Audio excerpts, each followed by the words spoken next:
पूजा सिंह कालरा, जो कि एक्टर भी हैं, असिस्टेंट डायरेक्टर भी हैं और कंटेंट क्रिएटर भी हैं।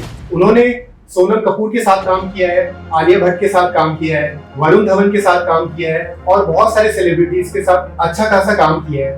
ऑडियंस ना दुनिया में हर तरह की है, जो अच्छा कंटेंट देख रहे हैं, जो बुरा कंटेंट, जो बुरा से मेरे कहने का मतलब है जो चीप कंटेंट है। You're showing your body or you're showing something which is not something that you're not giving a value to people.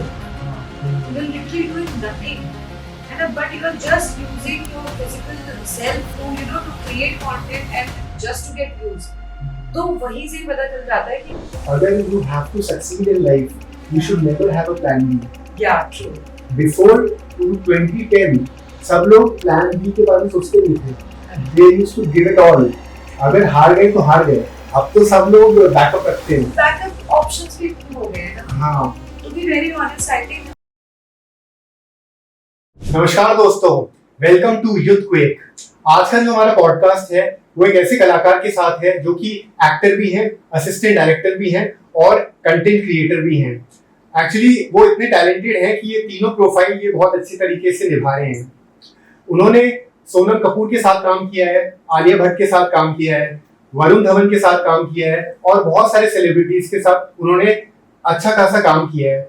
और एक नाम मैं भी सरप्राइज था जब ये मैंने सुना कि उन्होंने उनके साथ भी वर्क किया है, जो कि है अक्षय कुमार जी, जिनको हम खिलाड़ी के नाम पे जानते हैं।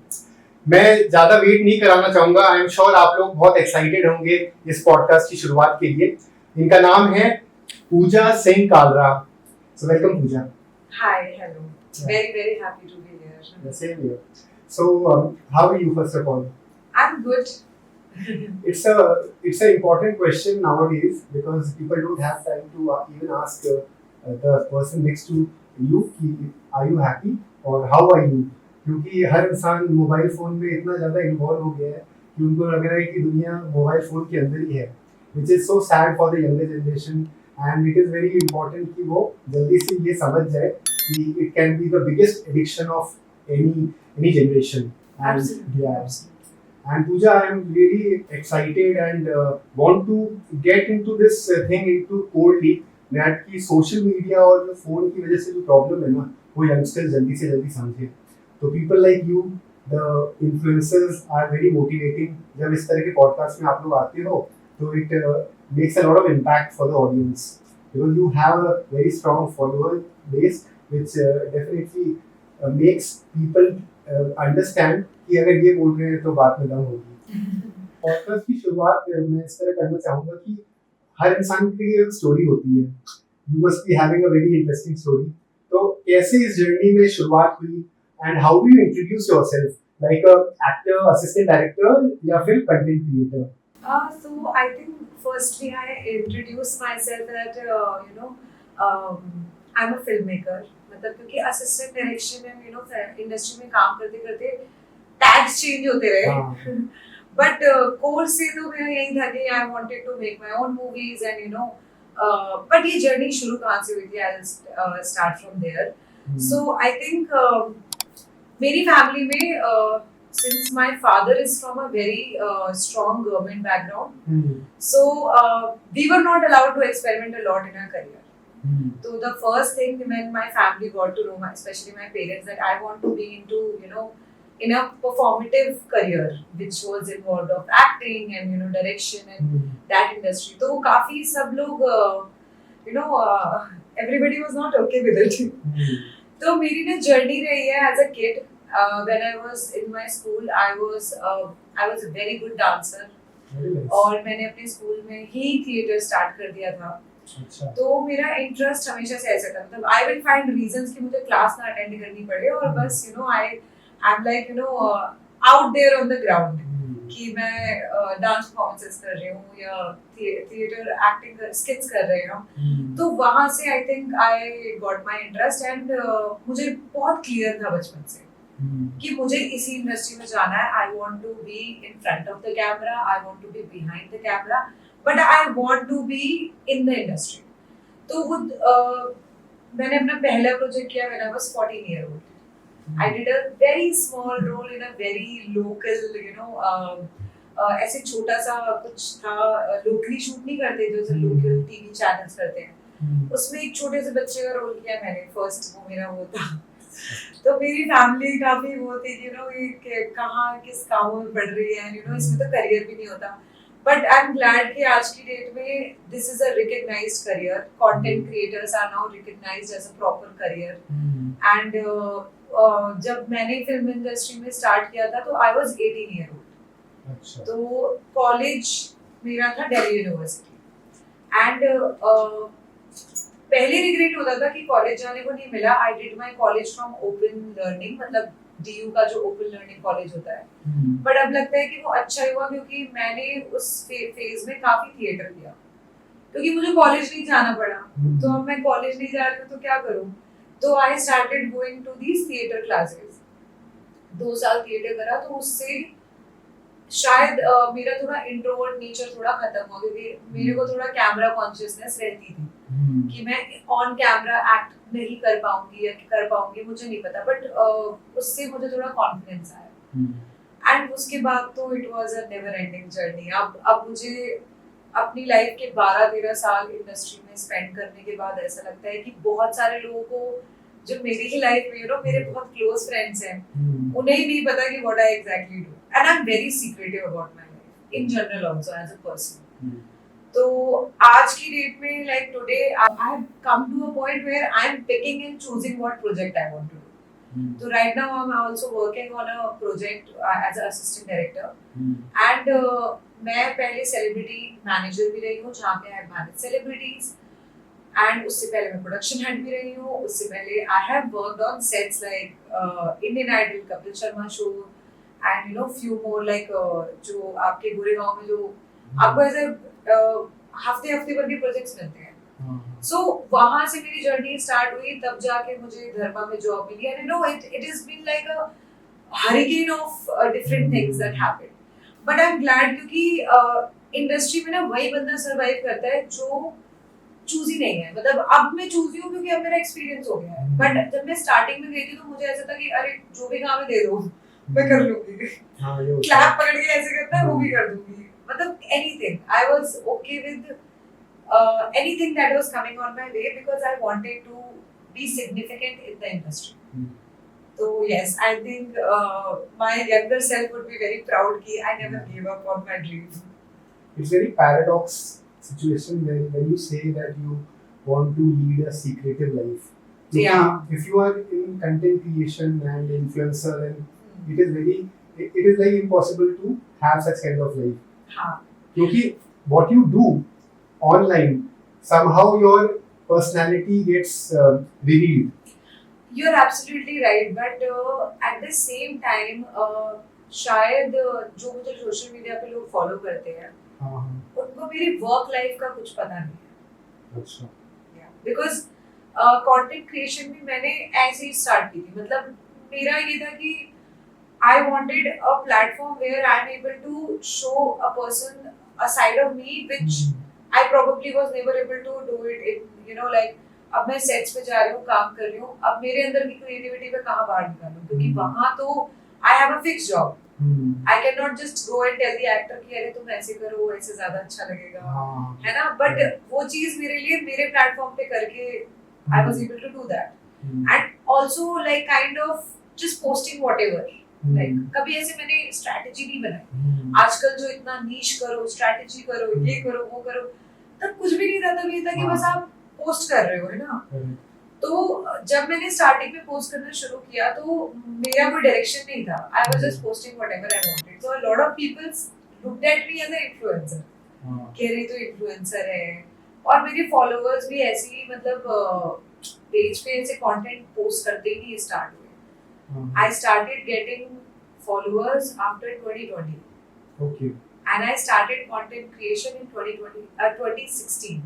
4 years later. 4 years later. तो 4 साल तो मैं बस ऐसे ही कंटेंट डालती थी। मतलब I was just like कि खुद के you know सेविंग करके, पैसे बचा के, फोटोग्राफर हायर करके, उसको लोकेशन पे ले जाके, उसको कॉन्सेप्ट बता के कि मुझे ये चाहिए। What patience you have. Just passion, I would say. Because people don't have, the creative person although they have patience, but the amount of patience that you have showed, it's incredible. और फिर ऐसा भी हो जाता है कि जो creative person है उनको एक टाइम के बाद सक्सेस नहीं मिलती है, तो वो अपने मार्गदर्शन को चेंज करते, they lose it and they even stop dreaming most of the times. लेकिन ये है कि ये मल्टीपल टाइम्स हुआ मेरे साथ। हाँ अच्छा जहाँ ये हुआ है। पे हाँ multiple times I felt like giving up, मतलब क्योंकि आप स्टार्टिंग में जब जाते हो right you get so many rejections. ऐसा नहीं है कि मतलब कि मुझे एकदम से सामने से सारे प्रोजेक्ट आ रहे हैं, नहीं 10 रिजेक्शन मिले तो तब जाके 11-12 प्रोजेक्ट मिला है। तो that 10 rejections you have to be prepared for. मैं तो नहीं थी, तो उस टाइम पे ऐसा लगता है कि नहीं करना, बट देन आई रियलाइज कि the other side of me which was like कि give up करके बैठना भी नहीं जा रहा है। I was every day in this zone कि अगर ये नहीं वर्कआउट होगा तो चलो ये वर्कआउट करती हूँ, ये नहीं होगा तो ये कर लूंगी। And that's why content creation was my side hustle, my safe zone कि अगर इंडस्ट्री वर्कआउट हुई तो ठीक है, बट मेरा साइड हसल रहेगा और अगर यहाँ भी करूंगी वहाँ भी करूंगी, ऐसे भी करूंगी वैसे भी करूंगी, बट गिव अप नहीं करूंगी। तो किसी महापुरुष ने कहा है कि अगर you have to succeed in life, you should never have a plan B. Yeah, true. जबकि आज की तारीख में सब लोग, पहले के टाइम में ऐसा ही था, बिफोर 2010 सब लोग प्लान बी के बारे में सोचते नहीं थे, they used to give it all, अगर हार गए तो हार गए। अब तो सब लोग बैकअप रखते हैं, बैकअप ऑप्शंस भी इतने हो गए हैं ना। हाँ to be very honest I think आज की जनरेशन का मतलब मुझे नहीं पता कि what is happening because there is so much happening कि ना जेन जी जेन अल्फा मतलब, और या तो you keep up with that thing या तो आप एकदम ऐसे हो जाओ कि जो चल रहा है जस्ट अपने उस पे फोकस करो, मतलब be aware but don't be so much involved. But with girls or females, it's not a problem because they are very good at multitasking. So if they want, they can even succeed in plan A and plan B both. It is just that consistency has to be maintained. Yes, absolutely. और मैं ये समझने की कोशिश कर रहा हूँ कि you have, although you have a plan B, तो plan B ऐसा हो जाता है कि you said कि you wanted to be a dancer. Like you were loving it, it was your passion. I still like it, but उसको professionally करना चाहती हूँ नहीं। तो जो डांस करना पसंद करता है, one always would like to be in the front camera. Of course. Back end operations में नहीं जाना। अब now you have chosen assistant director role, जो कि back end हो गया। हाँ right. तो ये तो हो गया practical personality आते हुए कि कुछ तो अपने को वैसा करना है जो practically चल रहा है, और passionate वाली चीज हो गई सेकेंडरी। yes. है ना, but then overall what people normally say कि अगर आपने जो जिस चीज के लिए पैशनेट हो उसी को आपने अगर फुल टाइम प्लान ये रखा तो one would be happy, right. वरना तो even if you succeed in plan B, वो जो एक मिसिंग होल है वो रह ही जाता है। नहीं मुझे क्या लगता है ना इसमें कि कोई सेट पैटर्न नहीं है, बिकॉज़ सी अगर आप देखोगे कि इस दुनिया में हर एक इंसान अपने आप को स्पेशल मानता है, है ना, तो आप उसको लगता होगा मैं स्पेशल हूँ, मुझे लगता है मैं स्पेशल हूँ, है ना, and that is the factor what makes us different from each other, कि may be something that can work for you it's not necessary that will work for me, right. तो मैंने वही फॉलो किया जो मुझे लगा कि is working well for me, जहाँ मेरी मेंटल सेटिस्फैक्शन थी। मैंने नहीं सोचा कि अरे दुनिया में तो ऐसे चल रहा है, वो वैसे कर रहा है, ये ऐसे कर रही है, तो मैं भी यही करूँ। मैंने 2 साल के अंदर ये रियलाइज कर लिया जब मैंने स्टार्ट किया था, जब मैं स्पेशली ना एक्चुअली जब मैंने थिएटर स्टार्ट किया था ना, तो मैंने अस्मिता थिएटर ग्रुप के साथ स्टार्ट किया था, and now it's one of the known theatres in Delhi. तो उस टाइम पे ना जब मैं थिएटर करती थी तो मुझे ऐसा लगता था कि यार ये क्या हो रहा है, मतलब लोग कैसे अजीब चीजें कर रहे हैं ना, आपके एक्सरसाइजेस जो होती है थिएटर की। तो थिएटर से करने के बाद मुझे पता चला लोग थिएटर इसलिए नहीं करते कि उनको एक्टिंग सीखनी है। आप थिएटर अपनी इनर लाइक जैसे फॉर एग्जांपल आप थिएटर करते हो तो आप सिर्फ एक्टिंग के लिए नहीं कर रहे हो। अगर जो लोगों को लग रहा है कि थिएटर करके मुझे एक्टिंग आ जाएगी, no, you start understanding your self expression, you start understanding yourself, और वो फेज ऐसा था जिसमें सर सिर्फ हमें ये नहीं बताते थे कि एक्टिंग कैसे करनी है, वो खुद से कैसे बात करें, खुद को कैसे समझे। आप शीशे में जाके देख रहे हो अपने आप को, आप कोई डायलॉग डिलीवरी कर रहे हो या आप किसी एक्टर को देख रहे हो डायलॉग डिलीवरी, आपको इंस्टेंटली पता है कि ये ठीक कर रहा है या नहीं कर रहा है। वो चीज आपको एज अ डायरेक्टर भी पता होगी और एज अ एक्टर भी पता होगी। तो आप मानोगे नहीं, लेकिन जो पूरी मूवी बनती है ना, उसमें हर एक इंसान का इतना इम्पोर्टेंट रोल है ना, from the actor to director to light man to the sound दादा एंड एवरी सिंगल पर्सन, जो इवन आपका फ्लेक्स लेके भी खड़े हैं ना, रिफ्लेक्टर, वो भी इम्पोर्टेंट है।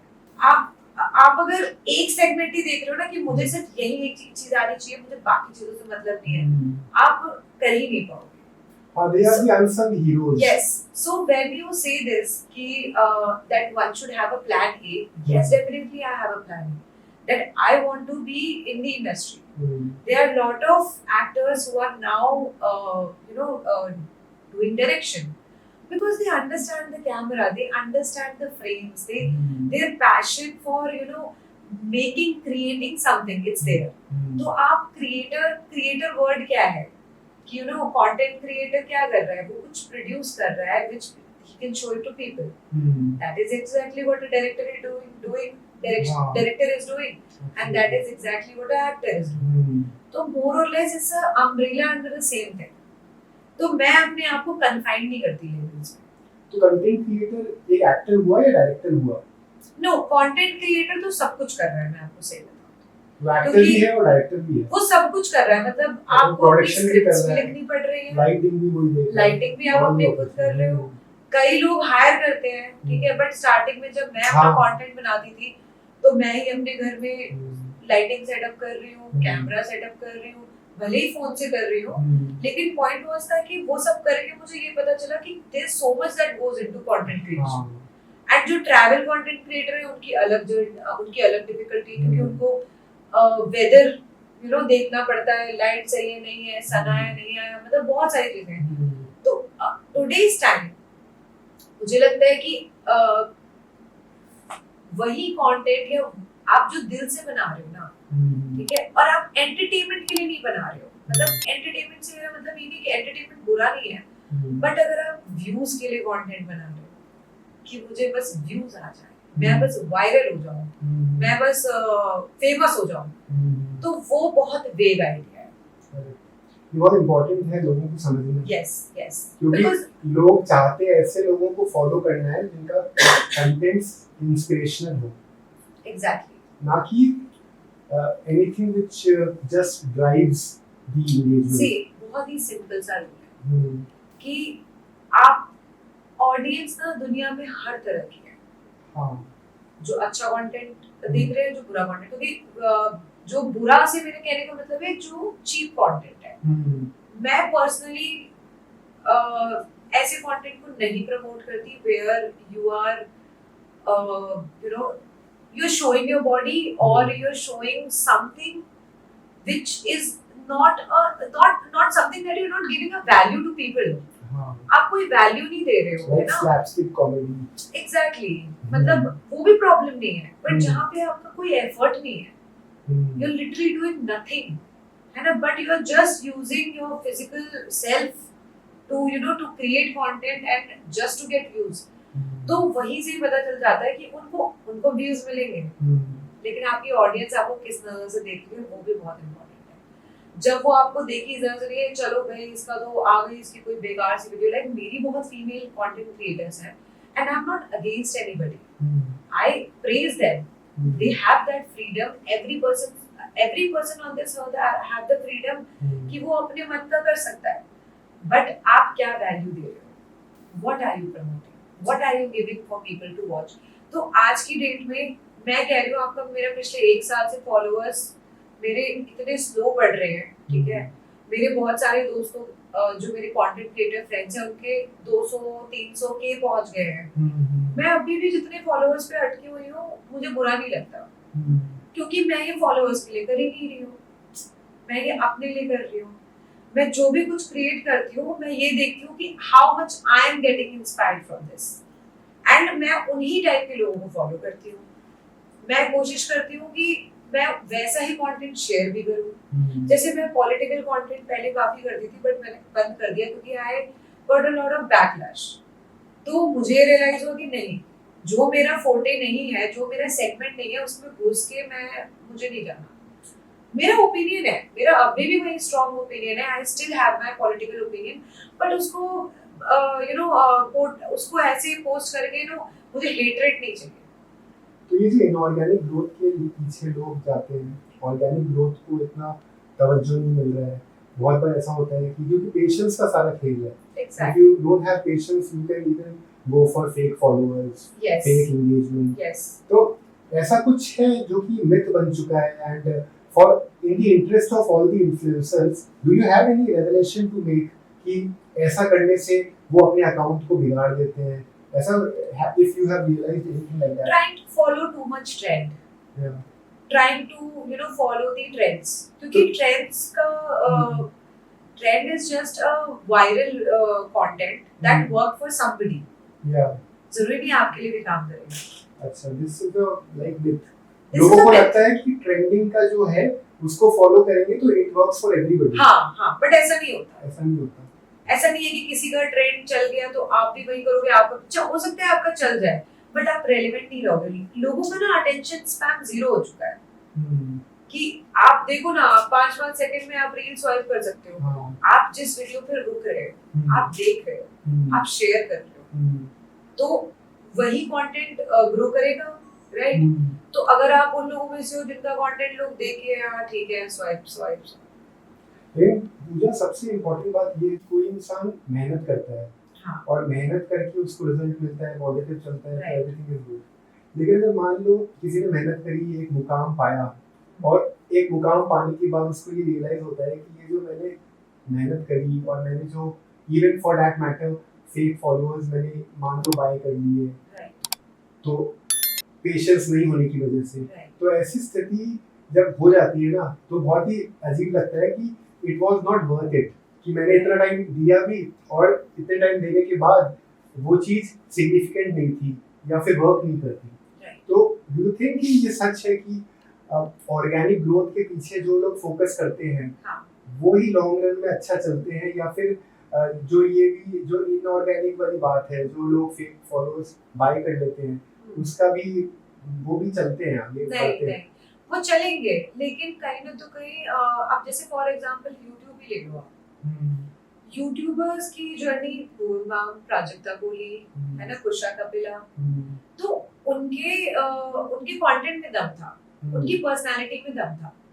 तो at the end of the day organic non organic तभी मैटर करेगा कि आपको ऑडियंस कितना पसंद करे। एंड इसका जो आपने बात पूछी ना, इसका तो मैं बड़ा सिंपल सा आंसर दूंगी कि ऑब्वियसली ऑर्गेनिक ग्रोथ टाइम लेती है, लेकिन वो आपकी जेन्युइन ग्रोथ होती है। आप उससे रियल कैलकुलेशन कर सकते हो रियल टाइम की एक्चुअली में लोगों को पसंद आ रहे हैं नहीं। आपने अगर मान लो फेक फॉलोअर्स ले लिया, आपने व्यूज खरीद लिए, आपकी वीडियो पे 1 लाख व्यूज है, बट आपको एग्जैक्टली तो नहीं पता ना कि उसमें से एक्चुअली में कितने लोगों ने देखा।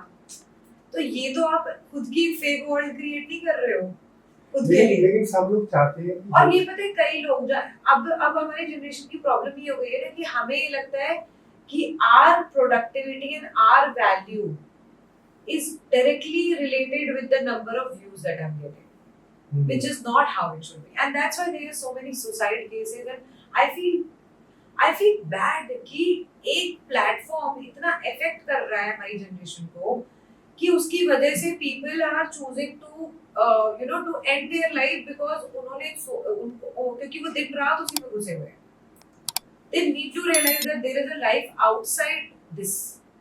लेकिन ऐसा होता है कि जैसे कोई मैं अगर एग्जांपल के तौर पे बताऊं, किसी ने अगर फेक फॉलोअर्स परचेज कर लिया और वो उनको एकदम से अप्रोच मिल जाती है, एक ब्रांड कोलैबोरेट करते हैं और बड़े-बड़े मीडिया हाउसेस या फिर चैनल्स उनको अप्रोच करते हैं टू वर्क विद देम।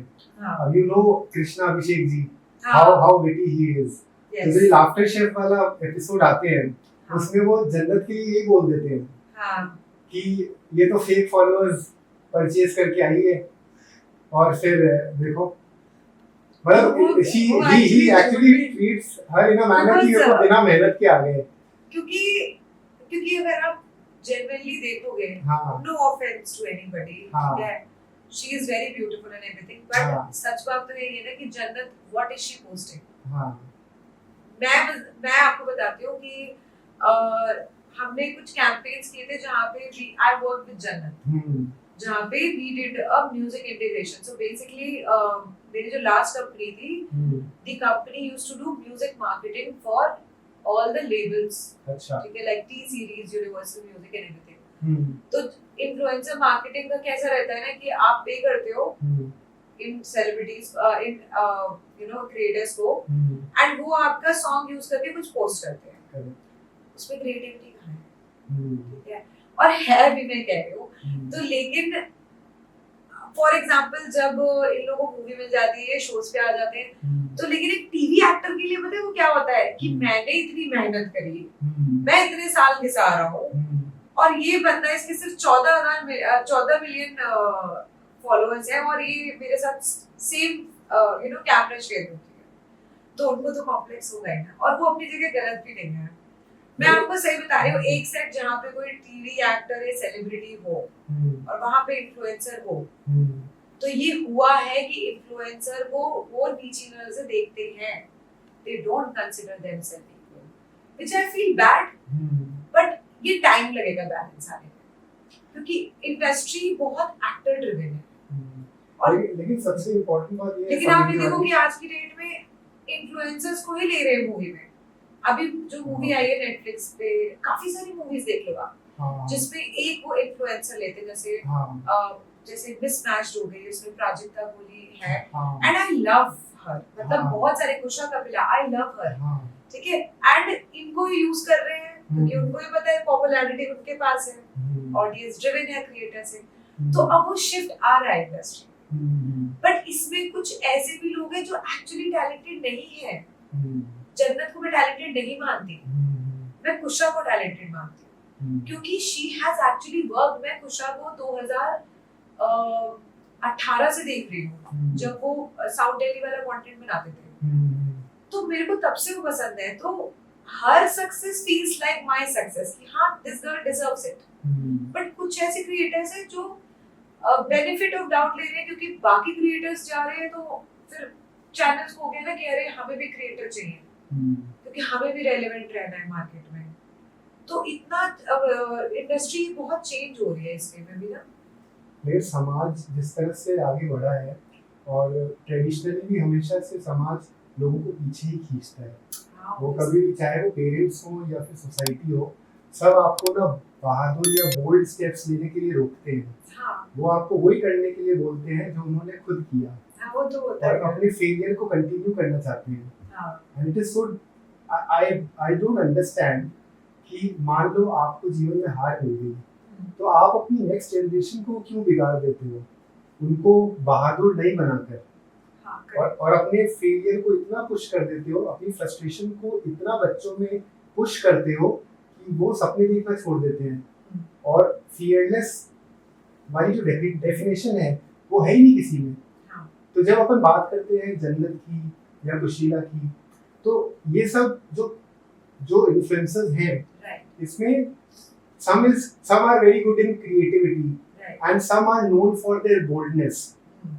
दोनों को वैल्यू करना बहुत जरूरी है, क्योंकि उन लोगों को बोल्ड हैं, जो बोल्ड डिसीजंस लेते हैं लाइफ में, जैसे प्रियंका चोपड़ा जी हैं, तो और चाहे वो जन्नत हो, तो जब ऐसे लोग, ऑलरेडी समाज किसी को रोक रहा है, उनके पेरेंट्स भी इसी समाज को बिलोंग करते हैं, लेकिन इसके बावजूद उन्होंने अपने आप की को पे बिलीव करके आगे बढ़े, और फिर एक इम्पैक्ट छोड़ा ऑडियंस तक, तो हम उनके एफर्ट्स को इग्नोर नहीं कर सकते।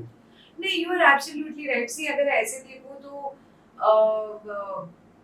बहुत लोग हैं, एंड ऐसा नहीं है, वो मेहनत कर रहे हैं, एंड मैंने वही बात बोली ना आपको कि हर एक इंसान की अपनी ऑडियंस है। जैसे फॉर एग्जांपल शायद मैं जन्नत को फॉलो नहीं करती, या मैं XYZ क्रिएटर को फॉलो नहीं करती, क्योंकि शायद मुझे उससे वो वैल्यू नहीं मिल रही है जो मुझे चाहिए, बट जिसको पसंद है वो देख रहा है। तो ऐसा नहीं है कि ऐसे, तो फिर फॉर एग्जांपल मैं भी क्रिएटर हूँ, तो मैं भी कुछ डालती हूँ, तो हो सकता है किसी को मैं समझ नहीं आती हूँ, और किसी को हो सकता है मैं बहुत समझ आती हूँ। लेकिन अगेन आप बिल्कुल सही कह रहे हो कि उससे मेरी वैल्यू नहीं डिक्रीज होती, उससे मेरी क्रिएटिविटी डिक्रीज नहीं होती, बट क्योंकि मैं पर्सनली ऐसा बिलीव करती हूँ कि जो चल रहा है, मतलब जो हमारे अराउंड चल रहा है ना, चाहे वो ग्लोबली देख लो आप, है ना, चाहे यू नो जो हमारे लाइक जैसे पॉलिटिकली देख लो आप, जो इंडिया में चल रहा है ना, तो मैं थोड़ा सा ऐसा मानती हूँ कि अगर मैं पर्सनली कुछ ऐसा कर रही हूँ जिससे एक बंदे को भी हेल्प हो रही है, कि उसको मेंटल हेल्थ हो रही है या उसको कुछ नॉलेज मिल रही है, या मुझे कोई जब मैसेज करता है कि how did you make this video, how did you edit this, I feel good, I like to share that knowledge. कि मैं सही बताऊं तो आपको कि मैं भी उसी जर्नी से आ रही हूँ, जहाँ पे मेरा कोई डायरेक्शन नहीं था, तो मैं फैशन भी पोस्ट कर रही थी, मैंने बहुत सारी मैगजीन्स के लिए शूट किया है, तो मैंने भी बहुत बोल्ड शूट्स किए हैं। अगर आप मेरे पेज पे जाओगे तो my early phase of content creation I was like all out, कि मतलब ना मुझे था कि I was in experimental phase, तो मैं सब कुछ कर रही थी, बट मुझे विद टाइम अब समझ आ रहा है कि नहीं, मुझे अब इतने ही इसमें रहना है। अगर मैं सब करूंगी तो शायद मेरी ऑडियंस ये समझ ही नहीं पाएगी कि ये इंसान है कौन और ये इसको फॉलो क्यों करे हम। तो यही सेम चीज ना, अब जैसे आप देखोगे कि एक्टर्स जो होते हैं वो अपने इंस्टाग्राम पे बहुत रॉ पिक्चर डालते हैं, एकदम नो मेकअप, चश्मा लगा के, they showing there normal life. Why? Because people are already seeing their glam side of the movies. और वो उल्टा होता है इन्फ्लुएंसर्स के साथ। इन्फ्लुएंसर अपना ग्लैम साइड दिखाते हैं on their page, but in life वो बड़े ही मतलब चिल होते हैं। जैसे मैं भी बहुत सारे मेरे दोस्त हैं जिनको जानती हूँ, वो are fashion influencers, but real life में वो बहुत चिल है। वो नहीं मतलब वो इतना ज्यादा तैयार होके 24 घंटे नहीं घूमते, बट वो अपनी वीडियोस में ऐसे लगते हैं कि जैसे 2 किलो से ऊपर तो मेकअप लगा लिया है। मतलब मैं लड़कियों को नहीं बोल रही हूँ, मैं लड़कों को भी बोल रही हूँ कि जैसे मैंने अभी रिसेंटली जब दुबई ब्लिंक शो देखा, तो आई was like shocked looking at you know the amount of makeup Karan Kundra was wearing on his face। तो होता है, सब लोग अपने तरीके से रह रहे हैं, है ना, हर कोई इंडस्ट्री में अपने तरीके से कर रहा है, बट मैं पर्सनली वही फॉलो करती हूँ जो चीज मैं सीख करना चाहती हूँ। सो अकॉर्डिंग टू यू कोई भी इन्फ्लुएंसर को रॉ रहना चाहिए, नेचुरल रहना चाहिए व्हाइल अपलोडिंग आल्सो, या फिर थोड़ा बहुत मेकअप करना चाहिए? नहीं, मुझे लगता है देखो ये भी पर्सनल चॉइस है। कुछ लोग जो like how the audience reciprocates, according to you वो ऑडियंस ज्यादा उनको होना चाहिए। मैं कई बार अपनी रॉ फोटोज, मैं कई बार अपनी रॉ फोटोज विदाउट मेकअप मैं अपने पजामे में भी पोस्ट कर देती हूँ। I don't feel conscious. मैंने अभी कल ही एक रील पोस्ट करी है जिसमें मैं कॉफी बना रही हूँ, मैंने 2 मिनट में वो वीडियो शूट करी, 2 मिनट में एडिट किया, मैंने पोस्ट कर दी, मैंने ज्यादा सोचा नहीं, क्योंकि अब लोगों को ना कहीं ऑथेंटिसिटी चाहिए।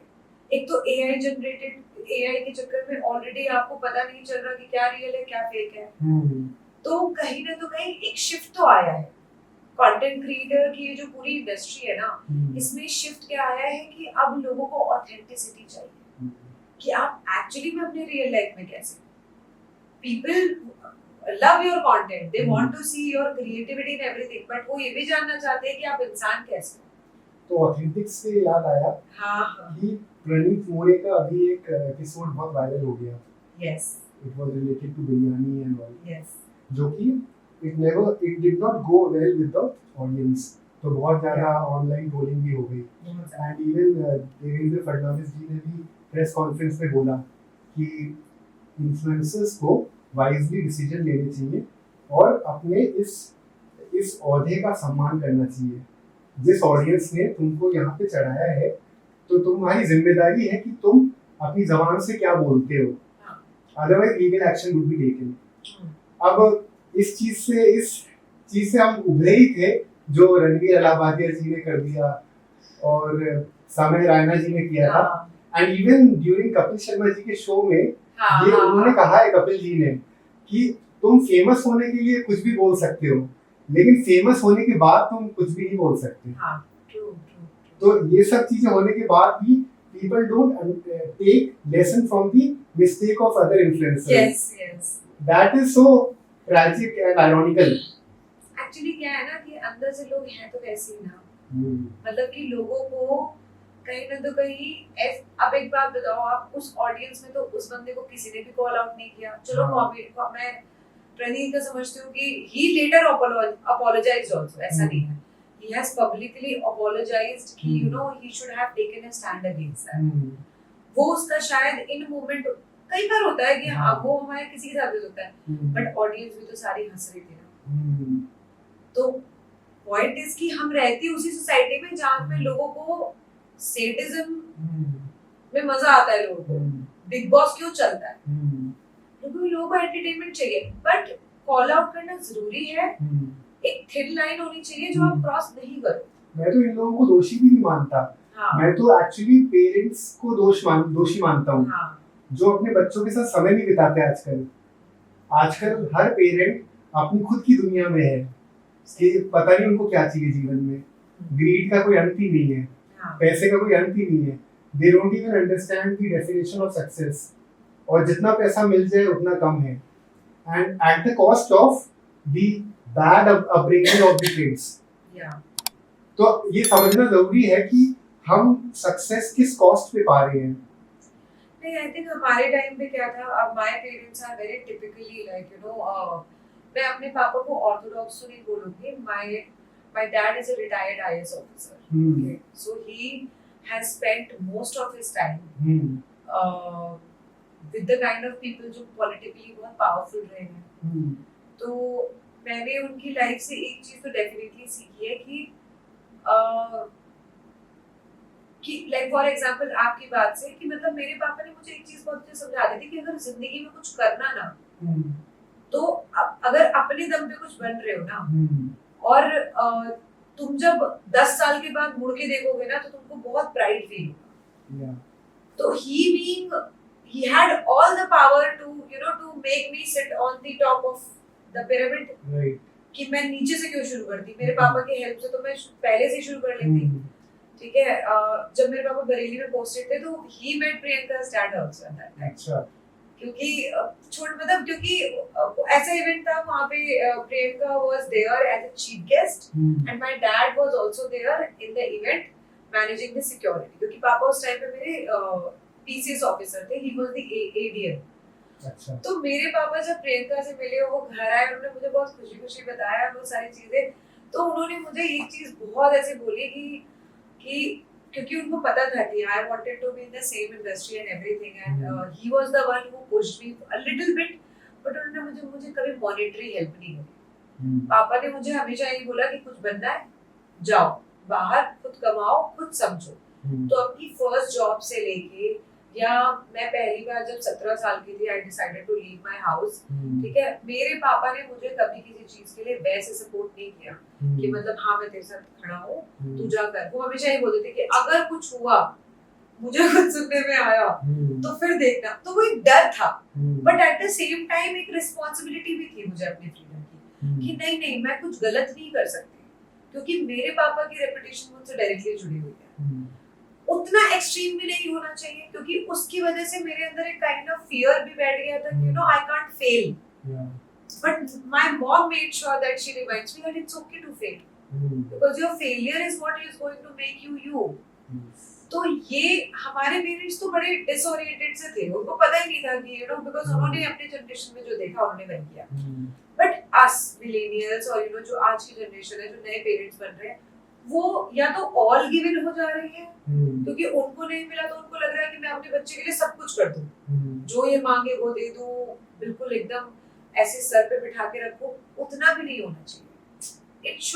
there should be some kind of restriction that the child should feel of having his parent around, कि ऐसा नहीं होना चाहिए कि बच्चा जिद कर रहा है, कुछ भी मांग रहा है तो आप दे दे रहे हो। मेरे सामने कितनी बार हुआ ऐसा, लाइक अब जब मैं अपने फैमिली में देखती हूँ कि अगर किसी दूर फैमिली में किसी का बेटा है और बेटी है और यू नो वो बहुत ही फालतू चीजों के लिए जिद कर रहे हैं, तो मुझे ऐसा लगता है यार इसको 2 थप्पड़ मारो तो चुप करो, ठीक है, अंदर से वैसी फीलिंग आती है। But then I am not the parent, I can't do that, ठीक है, और मारना भी गलत है, लेकिन बच्चे को एक डर होना चाहिए। इस डर भी नहीं होना चाहिए, बट एक अवेयरनेस होनी चाहिए कि यार मैं ये चीज करूंगा तो मेरी मम्मी को अच्छा नहीं लगेगा, एंड कई पेरेंट्स ऐसे हैं जो अपने बच्चों को अब ऐसे ही मतलब exactly they are guiding their kid to be kid but also be responsible and I feel good कि यू नो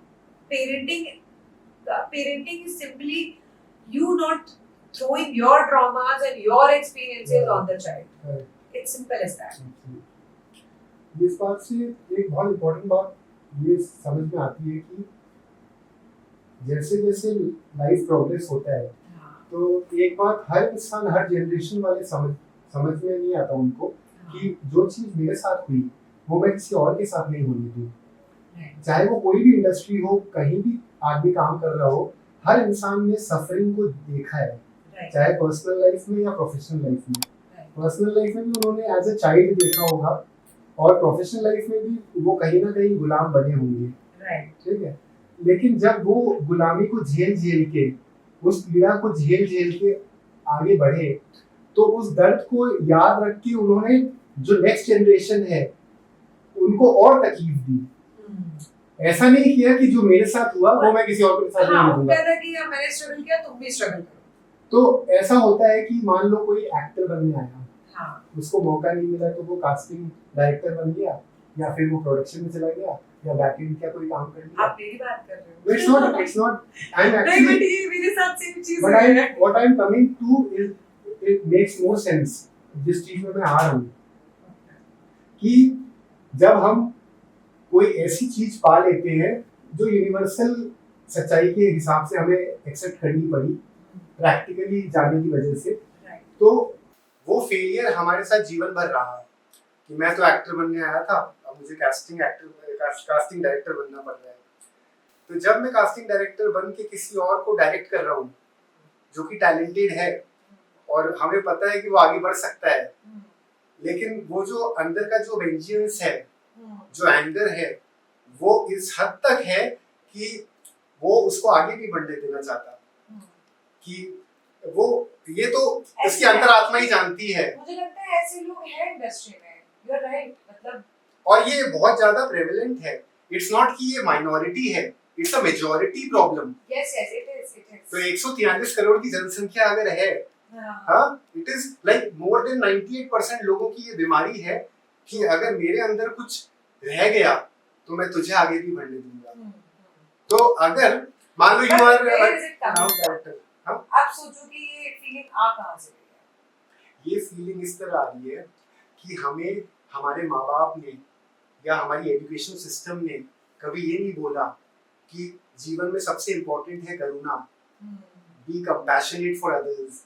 कभी हमें ये नहीं बोला कि सक्सेस की परिभाषा क्या है, और जिन चीजों के पीछे ट्रेडिशनली तुम भाग रहे हो वो इतने मायने ही नहीं रखती। अगर माँ बाप ने बोला होता एग्जैक्टली, जब ये एक इंसान को अपने अडल्टहुड में आके समझ आ रही है उसको लग रहा है यार ये पहले पता होता तो मैं शायद थोड़े सेंसिबल डिसीजंस लेता। तो आज की तारीख में जो भी इंसान कर रहा है वो खुद जिम्मेदार है ही नहीं। करेक्ट। इसकी जिम्मेदारी उस इंसान के माँ बाप को ही लेनी पड़ेगी जिसने भी पाप किया है, जो परिभाषा कहती है पाप की। मैं इस चीज से अग्री नहीं करती। मैं आपको बताती हूँ क्यों।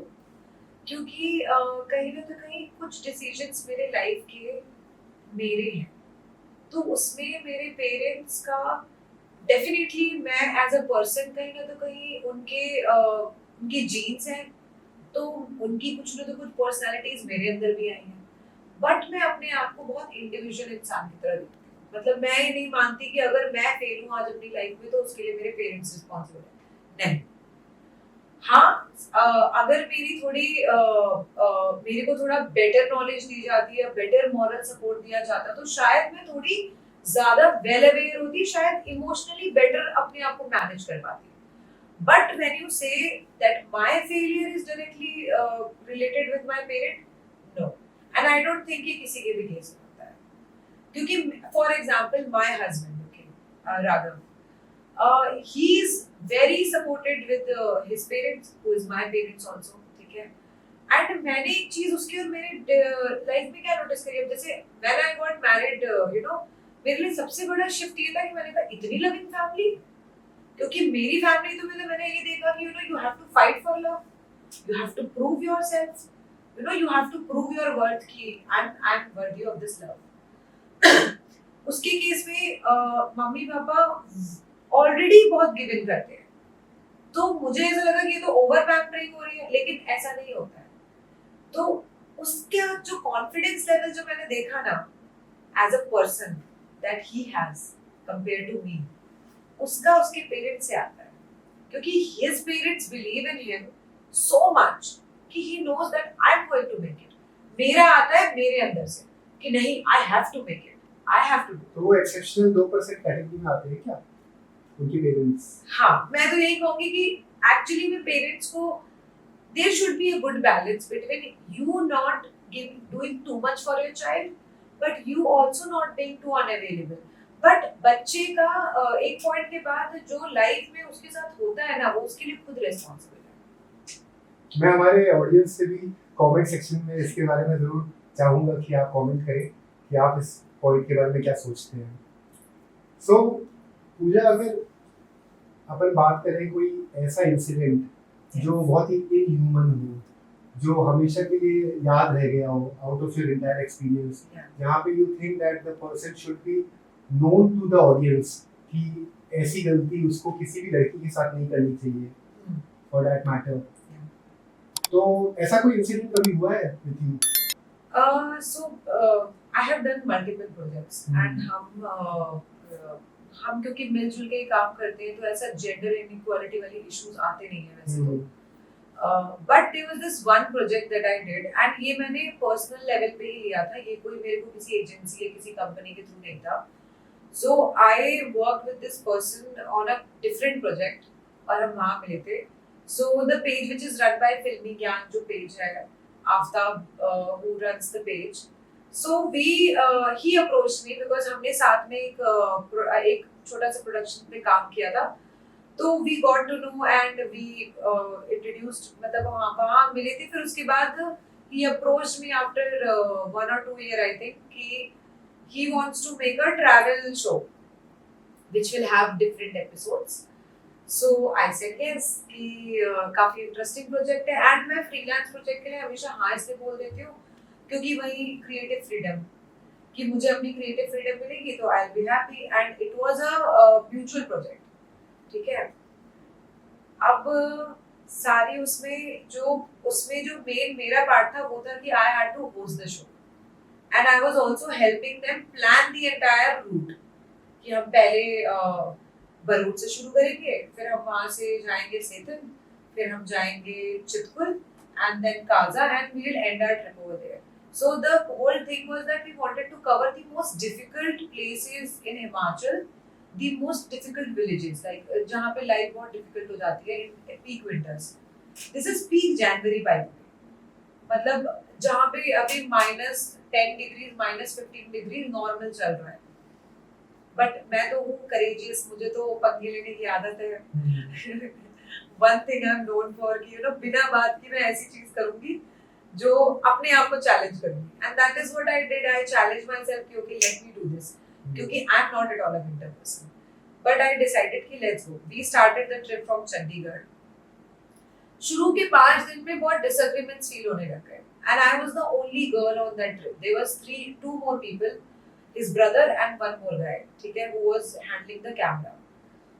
मुझे ऐसा लगा कि maybe that person doesn't know how to work with a girl, या फिर he had a different expectation। और अगर आपकी different expectation थी तो आप communicate करोगे ना। मैं भी direct करती हूँ, ठीक है, I have also worked multiple projects on direction, but eventually आपको ये समझ में आता है ना कि इंडस्ट्री में वही वाली बात कि थोड़ा सा सक्सेस देख लिया है तो ऐसा लगता है भाई हमारे आगे तो कोई कुछ है नहीं, ठीक है। तो वही वाला एटीट्यूड था।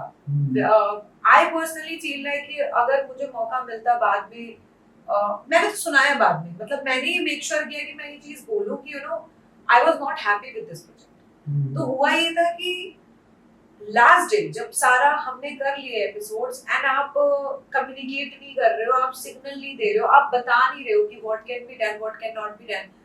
पहली बात तो इतनी बेकार प्लानिंग कि आप आके मुझे बता रहे हो कि हम इस सीरीज को ऐसे शूट करेंगे, जबकि पिछले 2 महीने से अलग डिस्कशन चल रहा है। तो अगर आपको ये चेंजेस करने थे, क्योंकि मैं पूरा प्रोडक्शन अकेले मैनेज कर सकती हूँ, may be it's your first time but it's not my first time, तो मैं ऐसी थी कि मैंने कहा चलो ठीक, आपने कुछ सोच के ही किया होगा ये last minute change.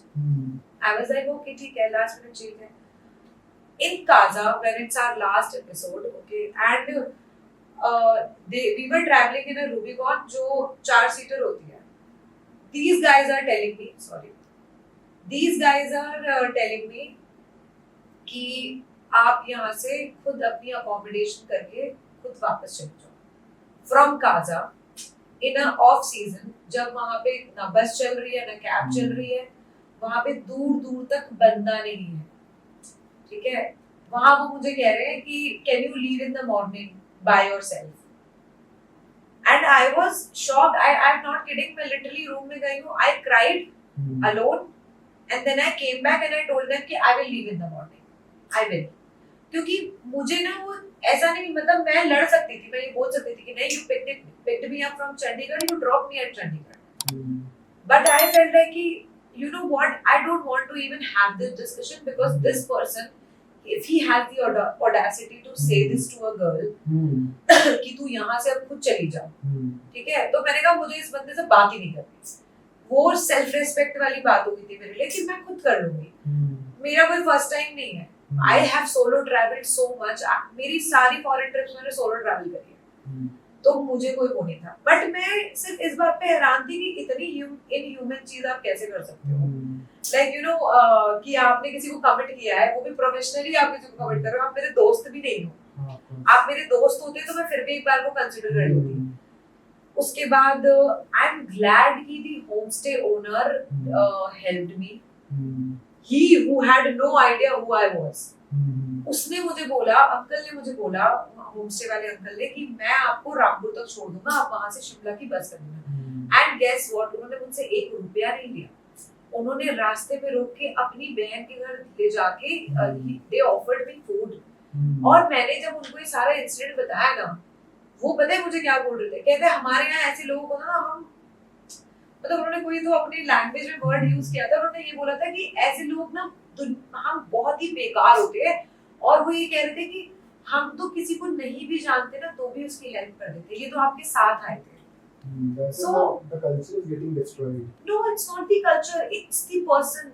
Trust me, now when I look at their page, Filmy Gyan is just full of entertainment content, which is women, you know, objectifying women on their page, talking about actresses wearing what, अरे तुमको क्या लेना देना है? Yeah. You are showing a side of industry, and because you have 27 or whatever 37 million followers on your page, it's a Bollywood page, लोग पैसे दे के उस पे पोस्ट करवाते हैं, by the way. The way they are earning money is by posting vulgar and you know घटिया content on their page, and their people are paying to do that. Viral, Biyani, Filmy Gyan, ये सब pages ऐसे ही चल रहे हैं. They are charging 15,000. Filmy Gyan takes 25,000 for one reel. आप अपनी करा लो, आप उन्हें बोलो यार मेरी ये रील पोस्ट कर दो, वो कर देंगे, उनको तो बस पैसे से मतलब है, उनको नहीं मतलब है कि एक इंसान की इमेज खराब हो रही है या इस एक्टर की करियर खत्म हो जाएगा, कोई मतलब नहीं। So I have a regret that कि यू नो मेरे को वो लगता है कि मैं अगर इस बंदे के साथ काम किया तो मुझे लगता है कि this person was not worth my time. So later when I think about it, I have taken it as a lesson कि मैं next time कभी भी कैसे प्रोजेक्ट के लिए हाँ नहीं करूँगी, क्योंकि वो प्रोजेक्ट भी unpaid था, just FYI. They never paid me a single money for that.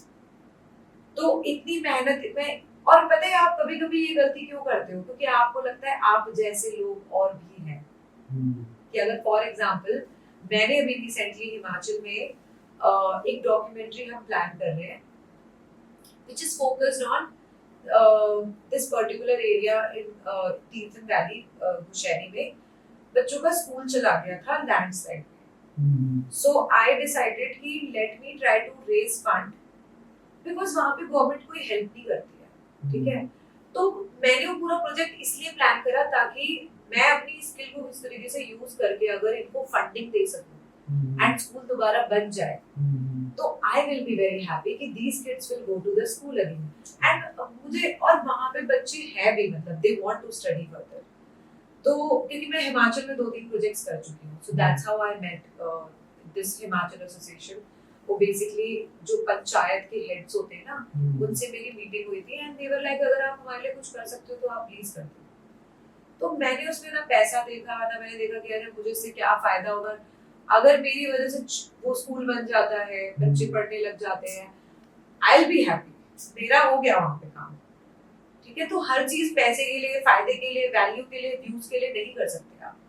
कभी कुछ काम आपको सोसाइटी के लिए एज अ ह्यूमन भी कुछ करना होता है, कि मतलब हर चीज में आप ये नहीं देख सकते कि अरे चलो इसका पत्ता काट के मैं ये कर लेता हूँ तो मेरा फायदा हो जाएगा। अरे but then what about your integrity? आप जाके शीशे में अपने आप को देख पाओगे घर पे? तो एक दरवाजा अगर बंद करते हैं भगवान तो दूसरा दरवाजा भी खुल जाता है। As you saying कि उस समय as a savior that person came to you. या एब्सोल्युटली। मतलब मुझे ऐसा लगता है, मैं पर्सनली बिलीव करती हूँ कि इतना अकेले रह के स्ट्रगल करने के बाद मैंने तो एक चीज समझ ली कि मैं कर लूंगी, मुझे किसी की जरूरत नहीं है। And people should also understand the fact that in your family also you have a female in the form of wife, sister, mother. तो इस तरह की चीज जब तुम अपने सिस्टर के साथ, अपने मदर के साथ एक्सपेक्ट नहीं कर सकते, so how can you do it with some other person? क्योंकि ना वो थॉट प्रोसेस है नहीं ना, वो ये कहाँ से आता है? अब for example my husband, okay, मुझे पता है कि अगर मेरी जगह कोई भी लड़की होती, he came to pick me up from Shimla, he lives in Patiala, he came to pick me up from Shimla, and that time we were dating.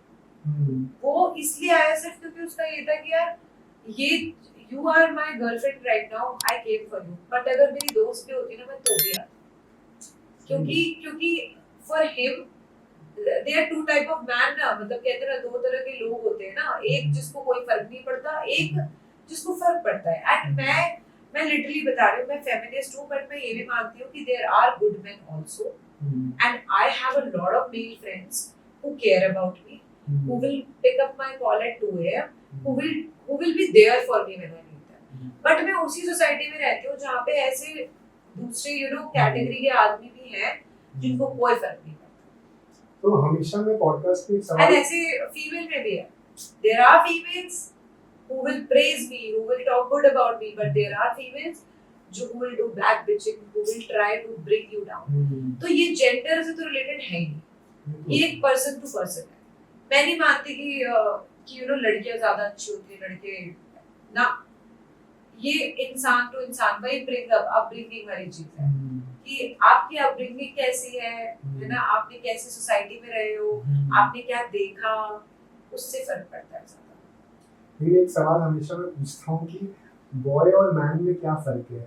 तो ये जो जवाब है इनको लोग देते हैं एज अ डेफिनेशन तो दे देते हैं, पर इस बार मुझे एग्जांपल के तौर पे मिल गया कि your husband is like a man, yes, and Aftab from फिल्मी अड्डा, फिल्मी ज्ञान, he is a he's boy. not a boy, he's an immature silly person, stupid I would say, who thinks his ego is bigger than himself.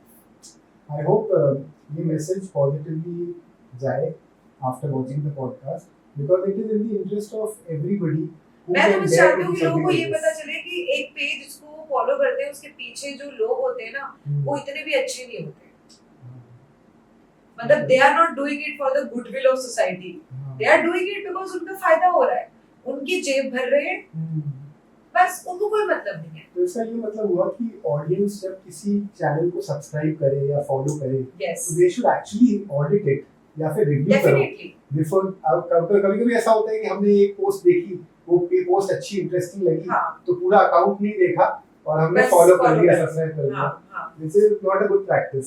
No not at all. मतलब एक तो लोगों को ये भी देखना चाहिए कि वो कंटेंट पोस्ट क्या कर रहे हैं, एंड आई एम ग्लैड कि अब आप जो भी कहो, लेकिन जो अभी हमारी जनरेशन है, the Gen Z generation, I am glad कि they are taking a stand for these things.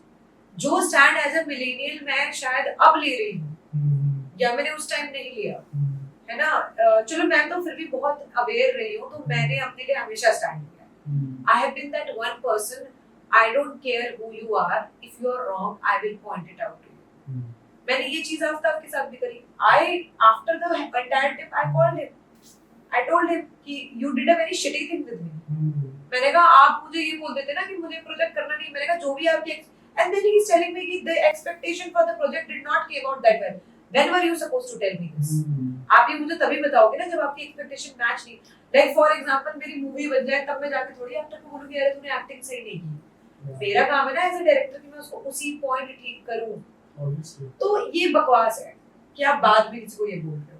तो मैं तो फिर भी ऐसी हूँ कि मैं मतलब पॉइंट आउट कर दूंगी. कई लोग नहीं करते, वो ऐसे हो जाते हैं कि छोड़ो क्यों बोलना, अरे बोलो, बताओ सामने वालों को कि वो गलत है. You have to point out such person. क्योंकि जब आप कॉल आउट करते हो ना तो you are also you know like आप कहीं ना तो कहीं वो इंसान का ना उसको एक रियलिटी चेक दे रहे हो जो बहुत जरूरी होता है. नहीं तो लोग हवा में जीते हैं, उनको लगता है ना कि everything is what they think it is. अपनी दुनिया में मगन है, उनको कोई मतलब नहीं अगले बंदे को क्या चल रहा है क्या नहीं चल रहा है.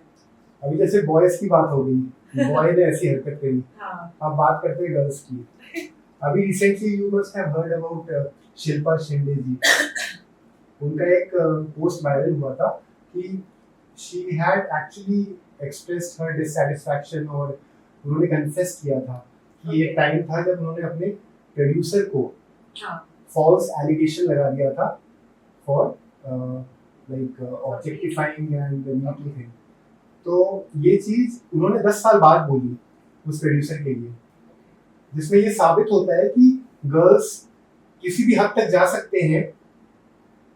Not everybody, not everybody, it's not like generally, particularly कुछ गर्ल्स किसी भी हद तक जा सकते हैं to make sure कि उनका ईगो सेटिस्फाई हो and to make things in their interest. तो उनका ऐसा हो गया था कि उनके साथ प्रॉब्लम हो गई थी प्रोड्यूसर के साथ. तो प्रोड्यूसर ने उनकी बात नहीं मानी तो उनको रिवेंज लेना था. Revenge is the only thing which कलयुग में बहुत ज्यादा प्रेजेंट करता है. फिर तो किसी का नाम खराब कर दो. हाँ.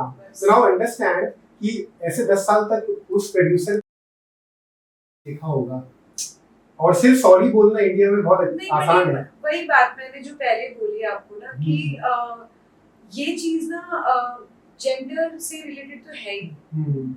कि मैंने खुद पर्सनली ऐसे इंसिडेंट देखे हैं जहाँ पे दी गर्ल यू नो, मेरे अगर टीम में कोई लड़की है, कोई सीनियर फीमेल है, तो she is making my life difficult more than my you know male reporting person.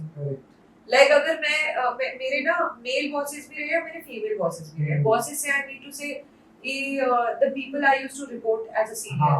ठीक है. तो मेरे मेल जो भी रिपोर्टिंग पर्सन होते थे वो काफी सॉर्टेड रहते थे. मेरी दिक्कत होती थी यार आप सीनियर हो, वही वाली चीज की वो मुझे बढ़ने नहीं दे रहे क्योंकि उन्हें लग रहा है कि ये मेरे से आगे कैसे चली जाएगी. लेकिन फिर वही है कि मतलब ये ना कहीं ना तो कहीं लोगों को ना ऐसा लगता है ना कि ये करके ना उनको प्राइड मिलता है ना.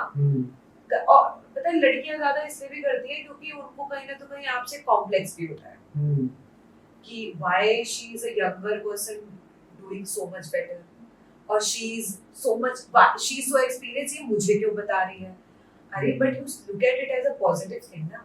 जैसे मेरे केस में आई राइट नाउ मैं जिस प्रोजेक्ट में हूँ उसमें माय डायरेक्टर इज मेरे से छोटी है. She is younger than me and I am assistant director on this project. तो क्या मैं कॉम्प्लेक्स हो जाऊँ क्योंकि maybe she has worked more, maybe I have not worked in the same segment that she has done.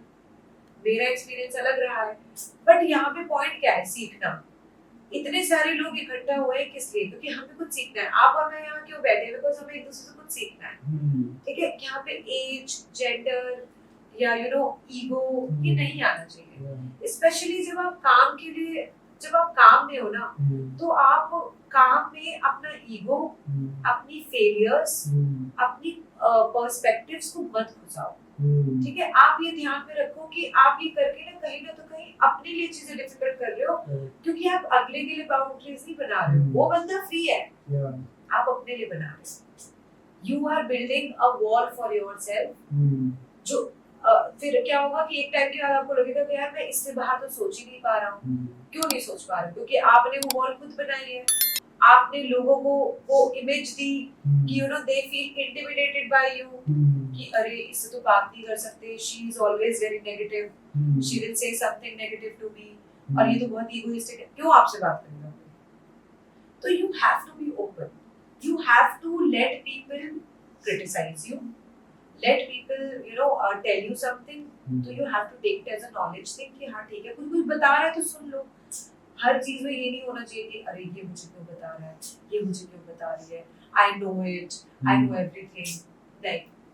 and till date मैं आपको बता रही हूँ कि ये चीज तो मैंने अपनी day 1 से रखी थी कि मुझे सीखना है, और मैं आज भी, चाहे मुझसे कोई छोटा हो चाहे मुझसे कोई बड़ा हो, मुझे नहीं फर्क पड़ता। मुझे लगता है अगर मैं इस बंदे से 4 चीज सीख रही हूँ वो मेरे लिए मैटर करता है।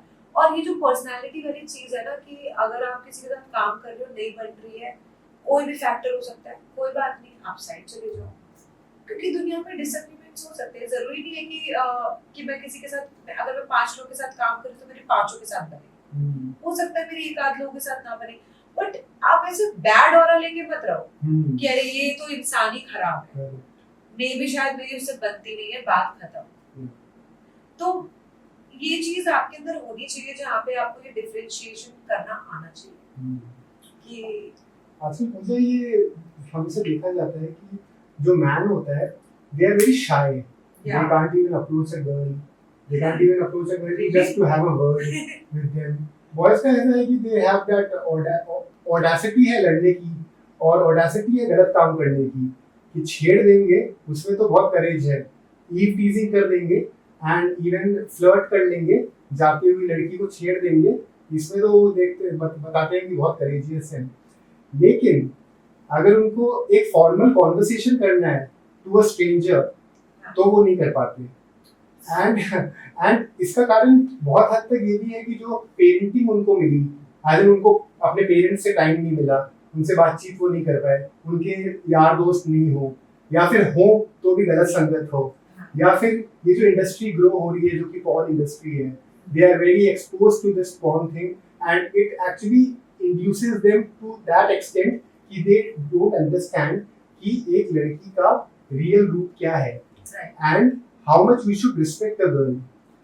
तो डू यू थिंक कि जिस दिशा में समाज आगे बढ़ रहा है, जहाँ पे जो जवान पीढ़ी है वो विजडम पाने की तो दूर की बात है, लेकिन उन चीजों को तवज्जो दे रहे हैं जो चीजें उनके लिए हेल्पफुल नहीं है, जैसे कि मोबाइल फोन में टाइम देना, दोस्तों से बात नहीं करना, फोन देखना, एंड इवन ऐसी चीज जहाँ पे उनको ऐसा लगता नहीं है, उनको लगता है कि अगर मैं ये चीज रेगुलरली करूंगा तो कूल कहलाऊंगा, लेकिन वो चीज अगर नहीं करेंगे तो कहीं ना कहीं उनको लगेगा कि, क्योंकि ये बहुत बड़ा मिथ है कि जो दुनिया कर रही है अगर तुम वो नहीं करोगे तो यू विल बी सेक्लूडेड और तुमको बॉयकॉट कर देंगे, और ये चीज के चक्कर में हम गलत चीज को फॉलो कर रहे हैं। तो डू यू थिंक कि यहाँ पे हमें चेंज की जरूरत है? नहीं नहीं, हमें यहाँ पे मतलब चेंज की तो डेफिनेटली जरूरत है, नो डाउट, बट यहाँ पे ना एक बहुत बड़ा फैक्टर ये भी आ जाता है कि उसको एक्सेस कितना है। अगर किसी इंसान, मतलब किसी बच्चे के हाथ में, किसी young like a 10-year-old or a 15-year-old who is in a shaping period right now, shaping period of becoming a person, अपने adulthood और child के बीच में जो है वो बहुत ही fragile phase होता है, and I feel कि as a society हमारी responsibility बनती है कि हम उसको कोई difference सिखाएं to actually know how to treat a girl. Like recently मैंने एक बहुत ही अच्छा ad देखा जिसमें there was this lady who was teaching her kids how to cook, एक उसका बेटा और बेटी को, तो उस फीमेल, मतलब उस औरत की ना मम्मी आते हैं और वो बोलते हैं कि अरे वाह बड़ा अच्छा लगा तेरे को, ये दोनों हेल्प कर रहे हैं। तो वो अंदर जाती है और वो बोलती है ना कि अपनी मम्मी को कि मम्मी आप ना दोनों के सामने, मेरे दोनों बच्चों के सामने ये मत बोला करो कि वो मेरी हेल्प कर रहे हैं। तो आर्ग्यूमेंट हो जाता है। वो कहती है भाई क्यों ना बोलूं, क्योंकि वो कर रहे हैं, मैं अप्रिशिएट कर रही हूँ कि being a son he is helping you, being a daughter she is helping you. So you know she says this one thing कि the reason why I don't want them to say कि they are helping me is because I don't want them to think that it is my work. ये काम सबका है घर में। Correct. ये काम सिर्फ एक जो घर में फीमेल मेंबर है उसका नहीं है। घर चलाना सिर्फ एक औरत का काम नहीं होता है। घर चलाना is a shared responsibility. अभी भी मैं जैसे अब मेरी शादी हुई है तो अभी मुझे समझ में आ रहा है कि अकेले में रहती थी तो कहीं ना कहीं I had this sense of freedom कि you know I could go anywhere I want, I could do whatever I want. अब मेरी shared responsibility है जिसमें मैं और मेरे हस्बैंड भी both share a responsibility where we both are aware. ऐसा नहीं है कि वो मुझसे एक्सपेक्ट करते हैं कि ये काम तो मेरा ही है। उसको ये पता है ये काम तू बेटर कर सकती है तो तू कर, बट जो काम मैं जो काम बेटर कर सकती हूँ मैं ही करूंगी, लेकिन जो काम मैं नहीं भी करना चाहती हूँ तो भी he is there to support me with that. तो ये शुरू यहीं से होता है कि like for example I broke that pattern in my house. I told my mom कि हो गया आपका, मतलब आपने कर लिया, अब आप मजे करो। तो right now she is following her passion. She is like you know doing all of those things that she wanted to do as a young person, but वो कभी कर नहीं पाए क्योंकि she was stuck raising the kids. ठीक है, तो ये पैटर्न्स कहीं ना कहीं हमारी रिस्पॉन्सिबिलिटी बनती है, सोसाइटी मेरी इंडिविजुअल की बनती है। जैसे कि मैंने एक बार एक बच्चे को भी टोका था, वो बच्चा डॉग को लात से मार रहा है, ठीक है, एंड 8 या 9 साल का बच्चा है, उसके पेरेंट्स खड़े हैं, उसको कुछ बोल भी नहीं रहे, मतलब खड़े इन द सेंस कि they are scolding him but they are not making him feel that it's wrong. They like मत करो। I went to him and I said मैं आपके साथ ऐसा करूं आपको कैसा लगेगा, मैं आपको ऐसे किक करूंगी आपको कैसा लगेगा, आपको पता है ना कि वो एनिमल है, उसको फील होता है। You have to tell the kid like that, absolutely, क्योंकि how would he know the difference, he will think that it's normal. तो सिर्फ आप ये बात कह रहे हो ना जो फीमेल रिस्पेक्ट की, मैं कह रही हूँ ऐसी 10 और चीजें हैं। कि एनिमल अब्यूज, फीमेल डिसरिस्पेक्ट, ठीक है, कास्टिज्म, क्योंकि वो अपने गांव में देखते हैं, लाइक अभी आप रूरल एरिया में चले जाओ, मैं बता रही हूँ आज भी ये सिस्टम है कि आप छोटी जाति हो, आप बैठ के नहीं खा सकते। It's crazy. तो अब ये खत्म कहाँ से होगा? With good education, with kids being aware, जो हमारी नई जनरेशन है उनको अवेयर हो, एक रेस्पेक्ट होगा, एक कॉमन म्यूचुअल रेस्पेक्ट हो सोसाइटी में कि ये गलत है तो ये गलत है, ये सही है तो सही है। एंड इसमें गवर्नमेंट का भी प्ले रोल होता है कि यू नो जहाँ पे they should be introducing such things where you know schools में जहाँ पे बच्चों को ये सिखाया जा रहा है हाउ टू ट्रीट। तो पर्सनल लेवल पे आप कितना भी कर लो, लेकिन ये सोसाइटी का भी कॉमन शेयर्ड हुआ है कि अगर सोसाइटी ही नहीं कर रही है तो मैं अकेले जाके क्या ही कर लूंगी। तो अगर और यही अगर सब सोच रहे ना कि मैं करूंगा तो हो जाएगा, बट ये मैं क्यों करूं वाली चीज जहाँ आ जाती है ना कि मैं क्यों करूं, मुझे क्या लेना देना। अरे भाई आप इसी देश में रहते हो, आप इसी सोसाइटी में रहते हो, ये आपकी रिस्पॉन्सिबिलिटी बनती है कि आप रास्ते में चल रहे हो, आप गलत जगह कूड़ा मत फेंको, आप एक रूल्स फॉलो करो, आप लोगों को मारपीट के लिए प्रोवोक मत करो, be respectful to the people. Like अगर मैं अपनी सोसाइटी से निकलती हूँ और मेरा गार्ड मुझे नमस्ते कर रहा है, मैं उसको वापस नमस्ते करती हूँ, क्योंकि he should not feel that I'm a guard so I don't have any respect. No, he does. He's doing a job that I can't do, and I'm doing the job that he can't do. तो यहाँ पे कोई ये बात आई नहीं है, बड़ा छोटा है नहीं। तो ऐसे एक चीज नहीं है। विमेन तो ये विमेन रेस्पेक्ट वाली चीज पे तो हम पता नहीं कितने करोड़ों सालों से लड़ रहे हैं, है ना। पर जैसे अगर बात की जाए कि डोमेस्टिक वायलेंस की, कि अगर किसी हस्बैंड ने वाइफ को मारा, जैसे फॉर एग्जांपल मैं आपको फिल्म इंडस्ट्री का एग्जांपल लेके बताती हूँ कि आज भी इंडस्ट्री कहीं ना तो कहीं इस चीज से ड्रिवन है कि अगर हम विमेन को ऑब्जेक्टिफाई करके दिखाएंगे, सॉन्ग ऐसे बनाएंगे जहाँ पे they are dancing in short clothes, ठीक है, तो वो नॉर्मल है। तो ये व्यूअर के लिए भी नॉर्मल है। अब जैसे no doubt Tamannaah has this song, you know, आज की रात, इट्स अ ब्यूटीफुल सॉन्ग, ठीक है, एंटरटेनिंग सॉन्ग है। Tamannaah Bhatia is looking beautiful in that and she is a great actor, but उसको एंजॉय कर रहे हैं बच्चे। Kindergarten kids are dancing on that song और मुझे बुरा लगता है वो देख के। इसमें सेंसरशिप ही नहीं है ना, सेंसरशिप भी नहीं है, बच्चों की गलती नहीं है। एग्जैक्टली, ओटीटी या फिर यूट्यूब में आप सेंसरशिप रखते ही नहीं हो। हाँ, ये तो गवर्नमेंट की जिम्मेदारी है, ये तो गवर्नमेंट एंड इवन की पेरेंट्स की जिम्मेदारी है, जिम्मेदारी है पेरेंट्स की जिम्मेदारी कि एग्जैक्टली। वो एटलीस्ट रिस्ट्रिक्ट तो करे।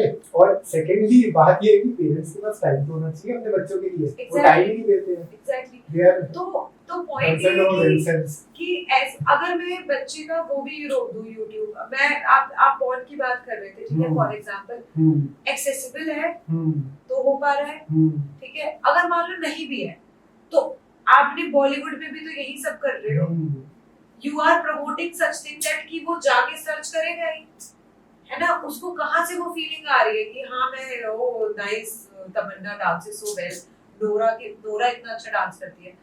तो प्रॉब्लम ये है कि हमारी फिल्म इंडस्ट्री ही वहां से शुरू, अब आप मानो नहीं लेकिन इंडिया में सबसे ज्यादा कंज्यूम्ड जो चीज है वो बॉलीवुड है, क्रिकेट, बॉलीवुड और रेज बेट, ठीक है, पॉलिटिकल इश्यूज, ये तीन एकदम टॉप पे रहते हैं कि क्रिकेट की इंडस्ट्री में क्या चल रहा है। फिल्म, अब क्रिकेट तो चलो एक स्पोर्ट्स वाला हो गया, वो एक अलग चीज है। फिल्म इंडस्ट्री से लोग सीख करते हैं एंटरटेनमेंट, यू नो, अब लोग मूवी देख के रिलैक्स होते हैं। पुरानी की मूवीज जैसे फॉर एग्जांपल वेकअप से डोली, it's such a good movie, Zindagi Na Milegi Dobara, ठीक है, Yeh Jawaani Hai Deewani, these are the movies we need right now, जो हमारे वैल्यू, हमारी जनरेशन को एक वैल्यू देना, एक शेप दे।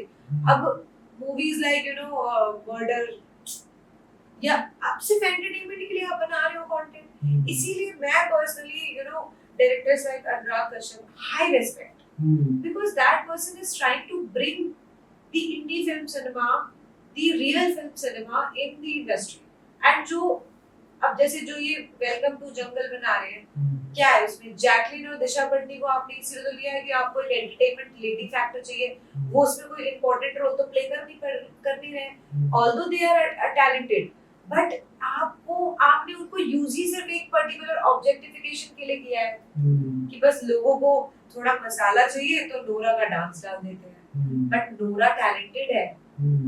प्रॉब्लम ये है कि लोग उसको सीख एंटरटेनमेंट के पर्पस से कर रहे हैं, फिर देख वैसे ही रहे हैं, फिर वो अब उनको और वैसा ही कंटेंट चाहिए, तो somebody needs to stop this, and her industry से स्टार्ट होता है, क्योंकि फिल्म इंडस्ट्री का कहीं ना कहीं इम्पोर्टेंट रोल इसलिए है क्योंकि वो हर एज ग्रुप देखता है, न्यूज नहीं देखते बच्चे, ठीक है, न्यूज तो वैसे ही कचरा हो चुका है, मतलब मैं तो न्यूज चैनल खोलना ही बंद कर दिया है, लेकिन न्यूज चैनल ले लो या आप टीवी सीरियल्स ले लो या आप ओटीटी प्लेटफॉर्म्स ले लो, मतलब कहीं पे भी, आई एम ग्लैड कि नेटफ्लिक्स आज भी ऐसी मूवीज बना रहा है like Mrs was a great movie for people to understand कि एक यू नो एक हाउसवाइफ जब वो शादी करके एक लड़की नए घर में आती है तो उसको क्या डिफिकल्टी फेस करनी पड़ती है, ग्रेट मूवी, तो वी नीड सच मूवीज मोर।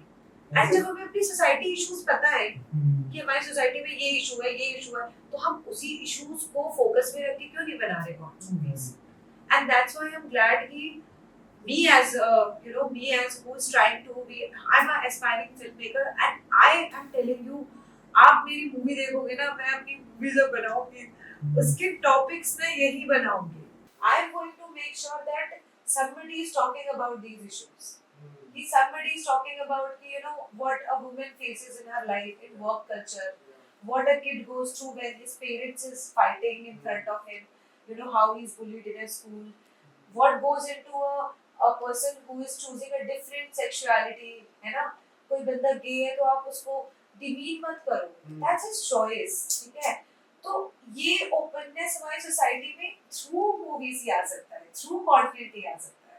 अभी वो रिसेंटली पिक्चर आई है नवाजुद्दीन जी की, हाँ, मैं एक्टर नहीं हूँ, और जैसे नहीं एक्टर बनना चाहता हूँ, देखिए है? मैं उसका नाम है, मैं अच्छा। एक्टर नहीं हूँ।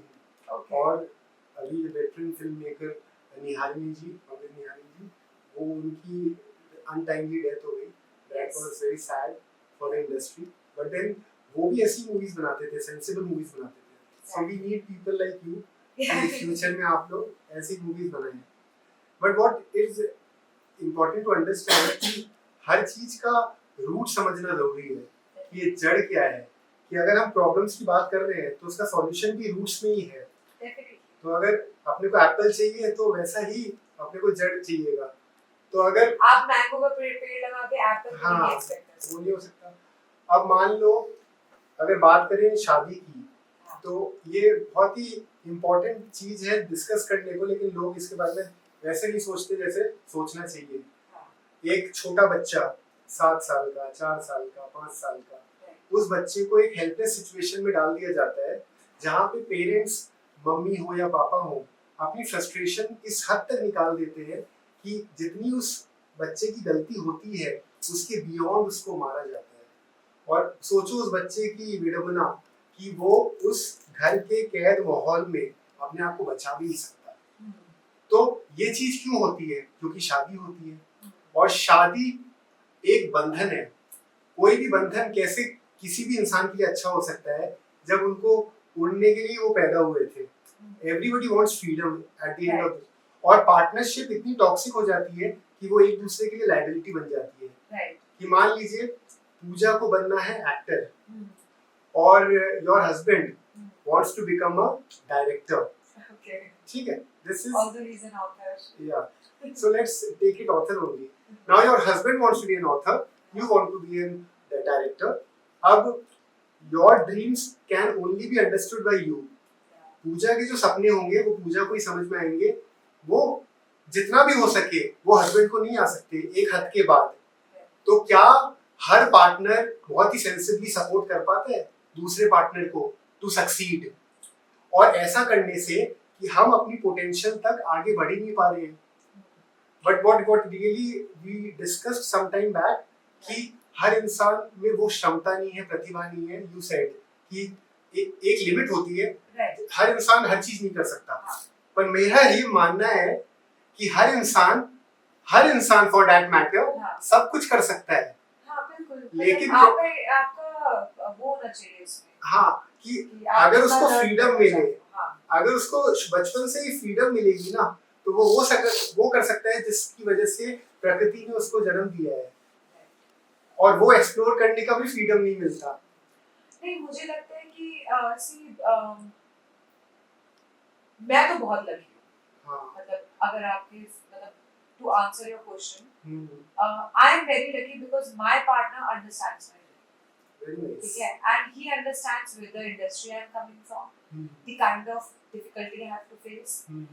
But कहीं ना तो कहीं अगर वो confidence मैंने उसको day one से नहीं दिखाया होता, you know how desperately I want to chase my dreams and how confident I am that I can do this. And मतलब मेरे केस में मुझे लगता है कि हम दोनों की even though we are coming from a very different careers, he's a travel entrepreneur, a dropout engineer, not a dropout engineer, he has done his engineering but he did not pursue that career. अच्छा. Okay, he did not pursue to be an engineer, he pursued to be in mountains. He's right now sitting in Himachal, I'm here doing my work, he's there managing his work. But हम दोनों एक दूसरे को बहुत positively push करते हैं। He wished me good luck for this. He called me and he said that you are going to rock it and do good and all of that. तो definitely एक पार्टनर जो आपके dream को समझता है उससे आपको एक बहुत सुप्रीम फील होता है। You feel like you can win the world if you have somebody to back you up. है ना? What is your husband name? Raghav. तो राघव जी, थैंक यू, आप ऐसे हैं। And you are an inspiration for most of the husbands who will watch this podcast later. So keep it up. Yeah, so I'm very lucky because my husband hypes me up. मतलब he will make sure that he's complimenting me every day, telling me that I'm beautiful, and all of those things he does. But मैं उससे इतना expect भी नहीं करती। मतलब मेरे को ये कि if he's doing it, I feel good, but I don't force on him. he always has to be like that and I also be like that. तो but obviously मेरे जैसा सब नहीं होते हैं and there are women who have a hard time. तो मेरा ये मानना है कि अगर कोई चीज आपके बियॉन्ड आपकी मेंटल हेल्थ को आपको बियॉन्ड आप सफर्ड फील कर रहे हो और it is ruining your mental health so the best thing is to walk out of it and मुझे पता है ये डिफिकल्ट होगा सोसाइटी के लिए अपने लिए आसपास के लोगों के लिए बट किसी चीज में बंद के रहना and you don't feel free I feel free very in my relationship कुछ लोग नहीं करते हैं ना मेरा ये मानना है कि आप अपने आप को सफर मत करना अगर आप अपने आप को इतना फ्री मानते हो तो it is your human right to live your life the way you want if your partner is not understanding you have to take that stand या तो आप इतने करेजियस हो कि आपने डिसाइड कर लिया कि भाई कुछ भी हो I want to do this है ना and I want to chase my dreams I want to go for my career तो be strong enough to accept this कि तुम्हारा पार्टनर नहीं समझ रहा है so I need to go that actually कई लोग नहीं कर पाते हैं I understand actually it's very difficult अभी जैसे आज 13th of June 2026 है तो आज से पहले जितनों ने भी शादी करी है मेरी तो अपील उन लोगों से यही है कि अपनी जिम्मेदारियों को प्रॉपर्ली निभाएं जिन बच्चों को आपने दुनिया में लाए हो उनके प्रति आपकी जिम्मेदारी है कि आप उनकी सारी जिम्मेदारियां पूरी करें उन्होंने आपको नहीं बोला था कि आप उनको दुनिया में लाओ लेकिन आज के बाद 13 जून 2026 के बाद मैं ये सोचता हूँ कि हर इंसान ये जरूर अपने आप से सवाल पूछे कि क्या मैरिज रियल में इम्पोर्टेंट है और मैरिज आप कर रहे हैं समाज की वजह से या आपको इंडिविजुअली लगता है कि आप कंप्लीट होते हो मैरिज से क्योंकि दो दुखी आत्माएं मिलके कभी अच्छा पार्टनर बन नहीं पाएंगे so they have to first before marriage realise कि आप दोनों का विजन क्या है और आप इंडिविजुअली एक हैप्पी सोल हो या नहीं हो डेफिनेटली नहीं मैं आपसे बिल्कुल एग्री करती हूँ आई थिंक मेरी शादी के दिन तक भी मुझे ऐसा ही लग रहा था कि शायद मुझे शादी करने की खास जरूरत थी ठीक है बट और मैंने ऐसा प्रेशर में भी नहीं किया कि ऐसा मेरे ऊपर प्रेशर नहीं था बट द थिंग इज कि I was very much 100% sure that this is the person I want to live with my entire life ठीक है and I am very glad with that decision but यही आप मुझे 2 साल पहले मिलते मैं यही बोलती कि नहीं मुझे नहीं करनी शादी क्योंकि मुझे नहीं लगता इसका कोई पॉइंट है शादी इज जस्ट अ सोसाइटी बनाई हुई चीज कि साथ रहना है तो शादी कर लो तो तुम टेक्निकली वैलिडेट हो गए हो टू लिव टुगेदर बट उससे पहले भी तो हम रह ही रहे थे उससे पहले भी तो जिंदगी चली रही थी बट मुझे लगता है कि मैंने तो शादी इसलिए नहीं की है क्योंकि मुझे सोसाइटी को वो करना था मैंने इसलिए की क्योंकि मैं जनरली अपने पार्टनर के साथ रहना चाहती हूँ and we want to build a life together ठीक है और वो जो हिंड्रेंसेस आती हैं पेरेंट्स की इन्वॉल्वमेंट एंड एक्सेट्रा ठीक है वो सबको ध्यान में रख के हमने शादी करी ठीक है बट मुझे नहीं लगता कि शादी is an important if you are happy in your life आप अपने पार्टनर के साथ खुश हो आपकी लाइफ मस्त चल रही है ठीक है और कोई प्रेशर नहीं है तो अपनी लाइफ जियो बट दूसरे लोगों को देख के ये मत फील करो कि अरे इसकी शादी हो रही है इसकी भी हो रही है उसकी भी हो रही है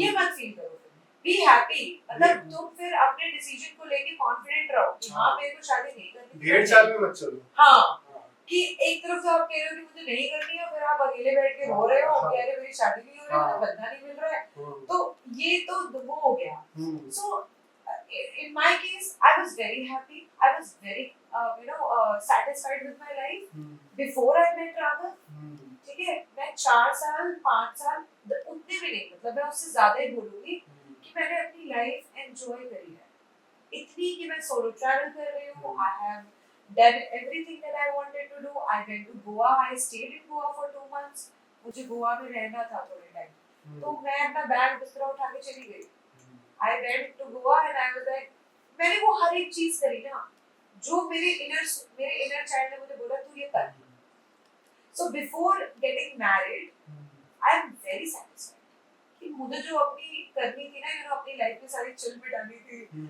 ये करना है वो करना है यहाँ जाना है वहाँ जाना है फिर सब कर लिया कि अब मैं जब अपने पार्टनर के साथ बैठती हूँ तो मुझे पता है कि now I want to just focus on my career focus on my relationship with him, and we both are working together to build something together. कि वो मेरे काम में इंटरेस्ट लेता है, मैं उसके काम में इंटरेस्ट लेती हूँ, वही वाली बात आपकी कि कोई भी इंसान कुछ भी कर सकता है। तो मैंने उसको पुश करा कि तू मेरे काम में इंटरेस्ट ले और मैं उसके काम में उसको हेल्प करती हूँ। तो इवेंचुअली व्हाट हैपेंड इज कि we both are respecting our work, we value each other's work, and हमें देख के वो चीज जब हम दूसरे लोगों को भी समझाते हैं कि यार तुम टेंशन क्यों ले रहे हो, मस्त रहो ना।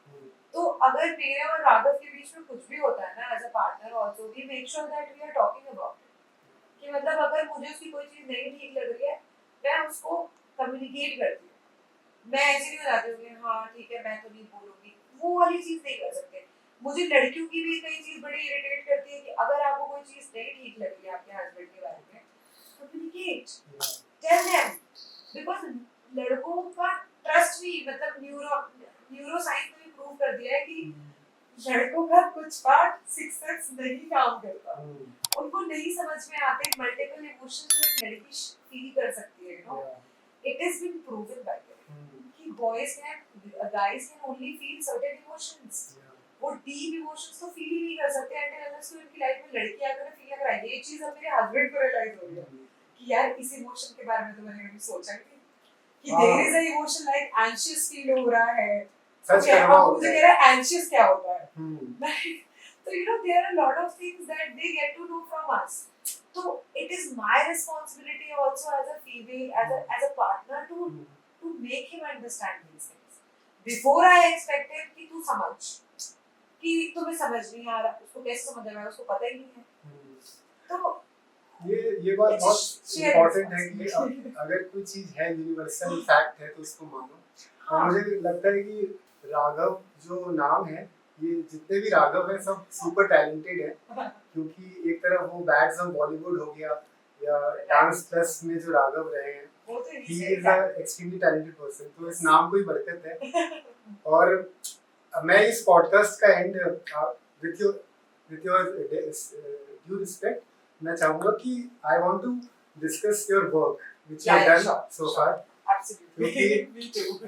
So because you have worked with Kapil Sharma ji, Yes. you have worked with Varun Dhawan ji, Yes. Sonam Kapoor, Arjun Kapoor, you have even worked with Alia Bhatt, Yeah. और एक ये करिश्मा तन्ना के साथ you have worked, and even with Sanjana Sanghi जिन्होंने onco.com को promote किया था एक एड में, एंड इवन सोनम कपूर जी के साथ ऐड किया है, music video with Maninder Buttar, and you have also done a short film on India with Zeeshan, and besides you have done work with Akshay Kumar ji which was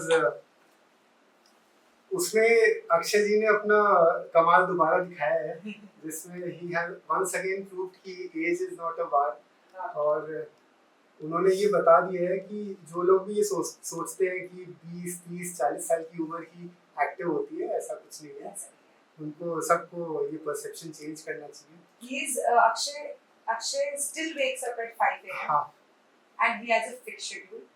He still works with the same trainer, Claudia, who is still his trainer, and he manages his personal life and his professional life very well. And as a person, he's very compassionate. मतलब आपको लगेगा ही नहीं कि you are standing with Akshay, and he will treat you like you are just part of this. मतलब he will not treat you any different, and that is the best part. Like I think मेरे work experience में when I was working with all these actors, I think most of them was like that. Even Varun Dhawan, for example, we were constantly traveling together. So how I end up working on these projects was like I was working with a company who does post marketing for Bollywood movies. So I worked with almost all the production houses, क्योंकि जिस भी production house की movie release होती थी हम उसके project पे काम करते थे, और मेरा काम ये होता था कि I used to head the entire event. Like I would head the entire project. कि you know कहाँ पे कब celebrity कहाँ पे appearance देगा, कहाँ press conference होगा और कैसे उसकी marketing होगी. Because every movie relies heavily on the marketing part.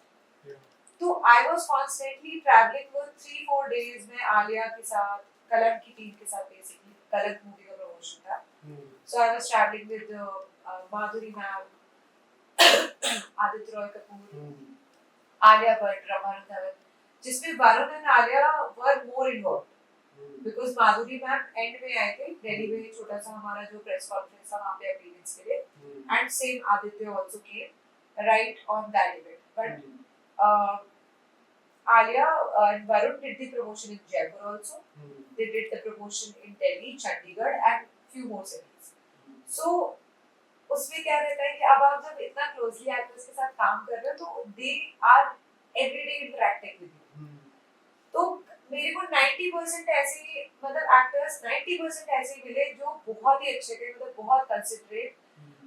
They would not they never made me feel like that I'm an outsider.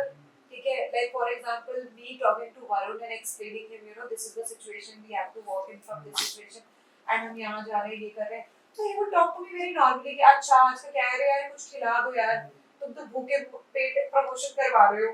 So you know he will make it fun and you know you don't feel that pressure of you're around a big actor. तो वो experience मुझे बहुत अच्छा लगा. Same with Alia also. She is somebody that you feel like she's a girl next door.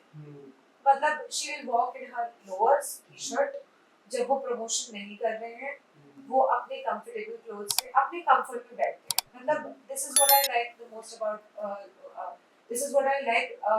most about Alia is that she is very comfortable as a person with herself. तो वो बहुत ज़्यादा उस persona में नहीं रहती कि मैं तो बहुत बड़ी actor हूँ, तो you know give me that attention. No. She is a very down to earth person and आपको एक बाउंड्री क्रिएट करनी होती है एज एक्टर, वो हर एक्टर करता है. सबसे बेकार तो मुझे अर्जुन कपूर के साथ रहा. वेरी एरोगेंट, वेरी इगोइस्टिक, ठीक है, नॉट इवन दैट टैलेंटेड कि you should be like that, having that kind of ego कि आप बहुत टैलेंटेड हो तो आपके अंदर इतना एटीट्यूड है. तो bad experience. How because when I approached him for a picture he was not at all comfortable and I don't know why because मैं already आपके साथ 2 दिन से आपके प्रोजेक्ट पे हूँ and you know that I'm handling everything with your manager. So I'm handling all the events, all your in and out, आपकी flights, आपका stay, आपका खाना, ठीक है. तो I know each and everything what you like, what you don't like through your manager. तो I think this is very much okay क्योंकि मैं आपको मैं आपसे ऐसा तो कुछ एक्सपेक्ट कर नहीं रही हूँ. मैंने I just asked for a picture and this picture that I have with Arjun Kapoor, it's very awkward. Where I felt like you know कि फोटो लेने के बाद मुझे ऐसा लगा कि it was not worth it asking him for a picture. Like for example मेरी वारुण के साथ में पिक्चर है which he took the time. He was like wait, ma'am को फोटो लेनी है, मैम के साथ फोटो खिंचा लूँ पहले. That's how he addressed me. And I was laughing in that picture because I was like, don't call me ma'am, okay? So वो ice break he did with me. So the same way, like even with Priyanka also, I think one of the most amazing experiences of my interaction with a celebrity was with Priyanka. Because जब हम Sky is Pink का promotion कर रहे थे, so she traveled all the way from LA, ठीक है? She has a different team in India who manages her. And there's a different team in US who states में उसको अलग team manage करती है. So the person who manages her in India, ठीक है, she is a gem of a person. Her manager is also very sweet. So when I spoke to her and I told her that you know कि I was genuinely a very big fan of Priyanka. मैं अभी प्रियंका की book भी पढ़ रही हूँ unfinished. तो that's how I made. And क्योंकि मेरे पापा भी उस टाइम पे when he met प्रियंका के dad and everything, तो मुझे तब से कहीं ना कहीं था कि I have to meet this woman and whenever I meet her I think I will faint, ठीक है.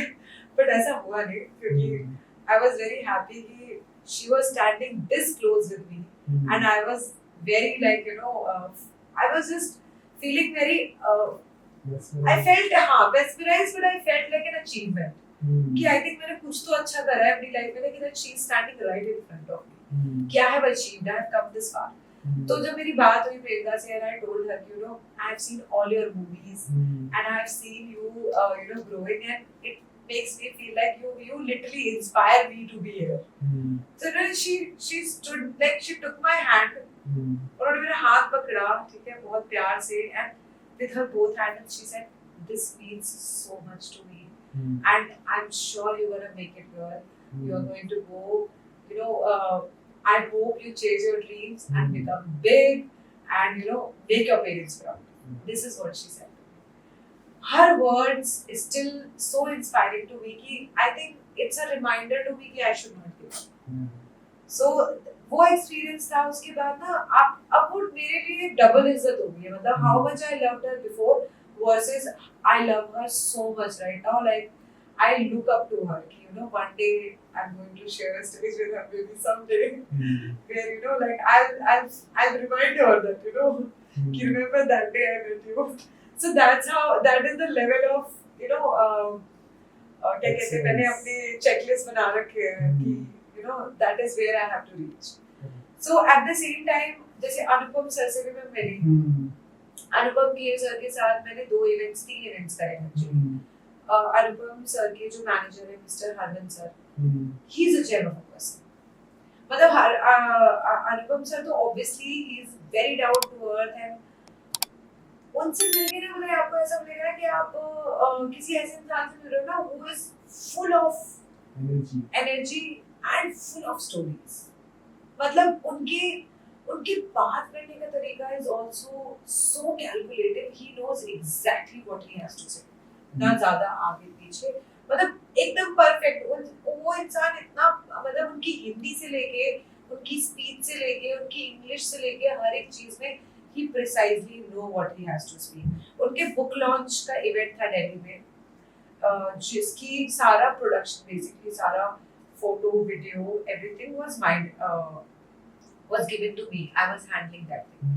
And this came from Harman sir, जो अनुपम सर को आज भी मैनेज करते हैं, ठीक है।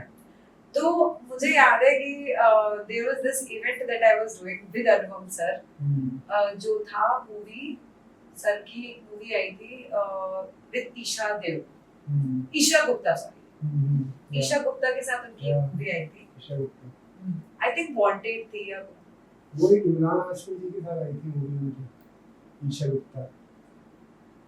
गुप्ता मतलब बहुत ही लिमिटेड एक्टिंग करी है, बट उनकी एक मूवी आई थी बीच में ईशा गुप्ता के साथ अनुपम सर की, उस मूवी प्रमोशन पे आई मेट हरमन सर, तो I remember he telling me this, may be शायद जब ये सर देखेंगे तो उनको याद आएगा ये conversation that I had with me, so he said this कि तू यहाँ क्या कर रही है, and he said you should be going out there, do auditions, तू ये काम क्यों कर रही है, तू you have such a good face, go try for movies, you can be, and I told him that I've done theater and I want to be an actor, I want to be a, you know, director, filmmaker, so he said जाओ करो तभी आएगा, and he kind of gave me a reminder कि you know कि don't think that you are incapable of something which is very far from you, कोई चीज जितनी दूर होती है ना वो उतनी ही ज्यादा आपको अट्रैक्ट करती है, एंड जब वो आप पास आ जाती है ना तो आपको लगता है ना ठीक है,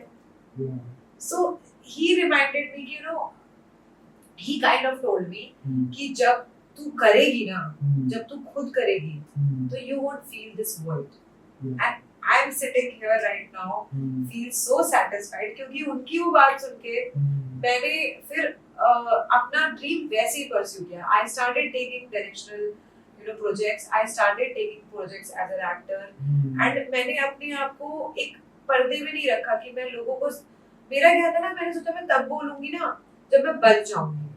उन्होंने मुझे बोला कि तू अभी से क्यों नहीं फील कर रही है, फील दैट यू आर, ये होता है, या एंड वो बात हरमन सर की ना मेरे साथ रह गई, एंड टिल डेट मतलब I still follow him and he follows me back on Instagram and everything, and मुझे अच्छा लगता है जब वो मेरी स्टोरी अभी भी देखते हैं और मुझे कभी-कभी विश भी करते हैं ना, मतलब बहुत ही रेयरली क्योंकि ही is a very busy man, he has his own schedule, obviously Anupam sir भी बहुत बिजी रहते हैं, लेकिन मैं जब अनुपम सर से मिली थी ना तो मुझे याद है कि मैंने उनसे भी ऐसी छोटी सी कॉन्वर्सेशन करी थी, तो उन्होंने मुझे 5 मिनट उन्होंने आराम से मेरे साथ साथ फोटो खिंचाई है।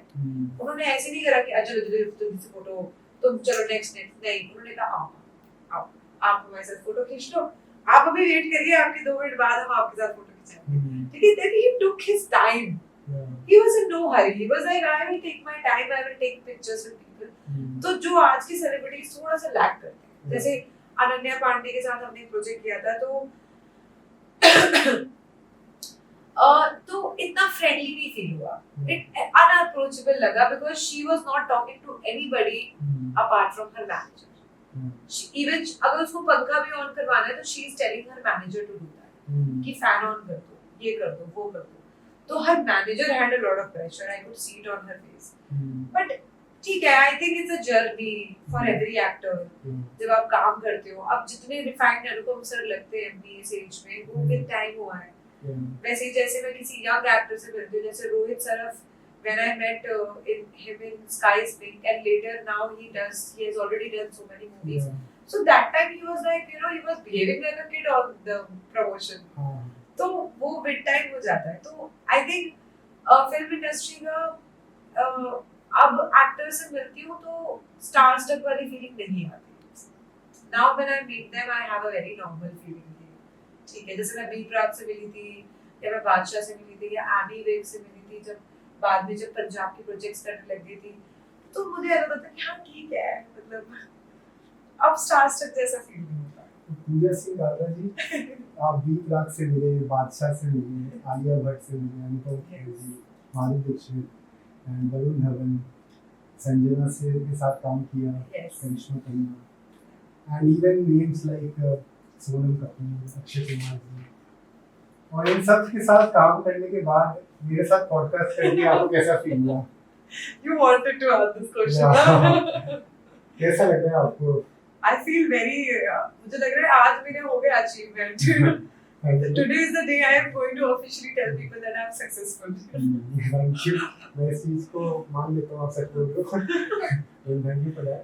You're welcome. It was a very good podcast, और you were very honest with all your answers. I'm glad कि you were very open and you made it very natural. Yeah. So that is very important. और मुझे नहीं पता था कि ये podcast इतना स्मूथली, इतना अच्छे से हो जाएगा। So thank you for spending time with us. I'm sure आप जीवन में सारे चीजें जो आप अचीव करना चाहते हो अचीव करोगे, and one day you will be the biggest director of Bollywood. I hope so. ये Yes. हमारा, ये हम और हमारा चैनल उम्मीद करता है। So all the best for you. And I'm sure हमारी ऑडियंस को भी ये पॉडकास्ट पसंद आया होगा। पूजा सिंह कालरा जी का इंस्टाग्राम अकाउंट मैं डिस्क्रिप्शन में ज़रूर डालूंगा, और इनको आप कोई मूवी बनवाना चाहते हो या फिर एक्टिंग भी, क्योंकि ये मल्टी टैलेंटेड है, अगर कोई कंटेंट क्रिएट करना हो या फिर कोई एक्टिंग का रोल हो तो यू कैन अप्रोच हर। और एक अपील आप सबसे ये है कि हमारे चैनल को में वीडियोस तो आप व्यू कर रहे हैं, बट आप सब्सक्राइब नहीं कर रहे हो। अराउंड 50 to 60% लोग जो व्यू कर रहे हैं वो चैनल को सब्सक्राइब नहीं कर रहे हैं। तो रिक्वेस्ट ये है कि आप लोग सब्सक्राइब करें, ताकि हम ऐसे ही गेस्ट को बुलाएं और आपका मार्गदर्शन करें और उनके स्टोरी को एक इंस्पिरेशन के हिसाब से आप तक पहुंचा पाएं। So stay tuned for the next podcast which will be definitely rocking. Thank you. I just would like to add one thing in the end, कि लोग अपने कमेंट्स और लाइक्स को ऐसे बचा रहे हैं जैसे कि मतलब कि उनको पैसे देने पड़ेंगे। फ्री है भाई, comment, like, share and help him grow his channel, because if he will grow, we will grow and you will grow.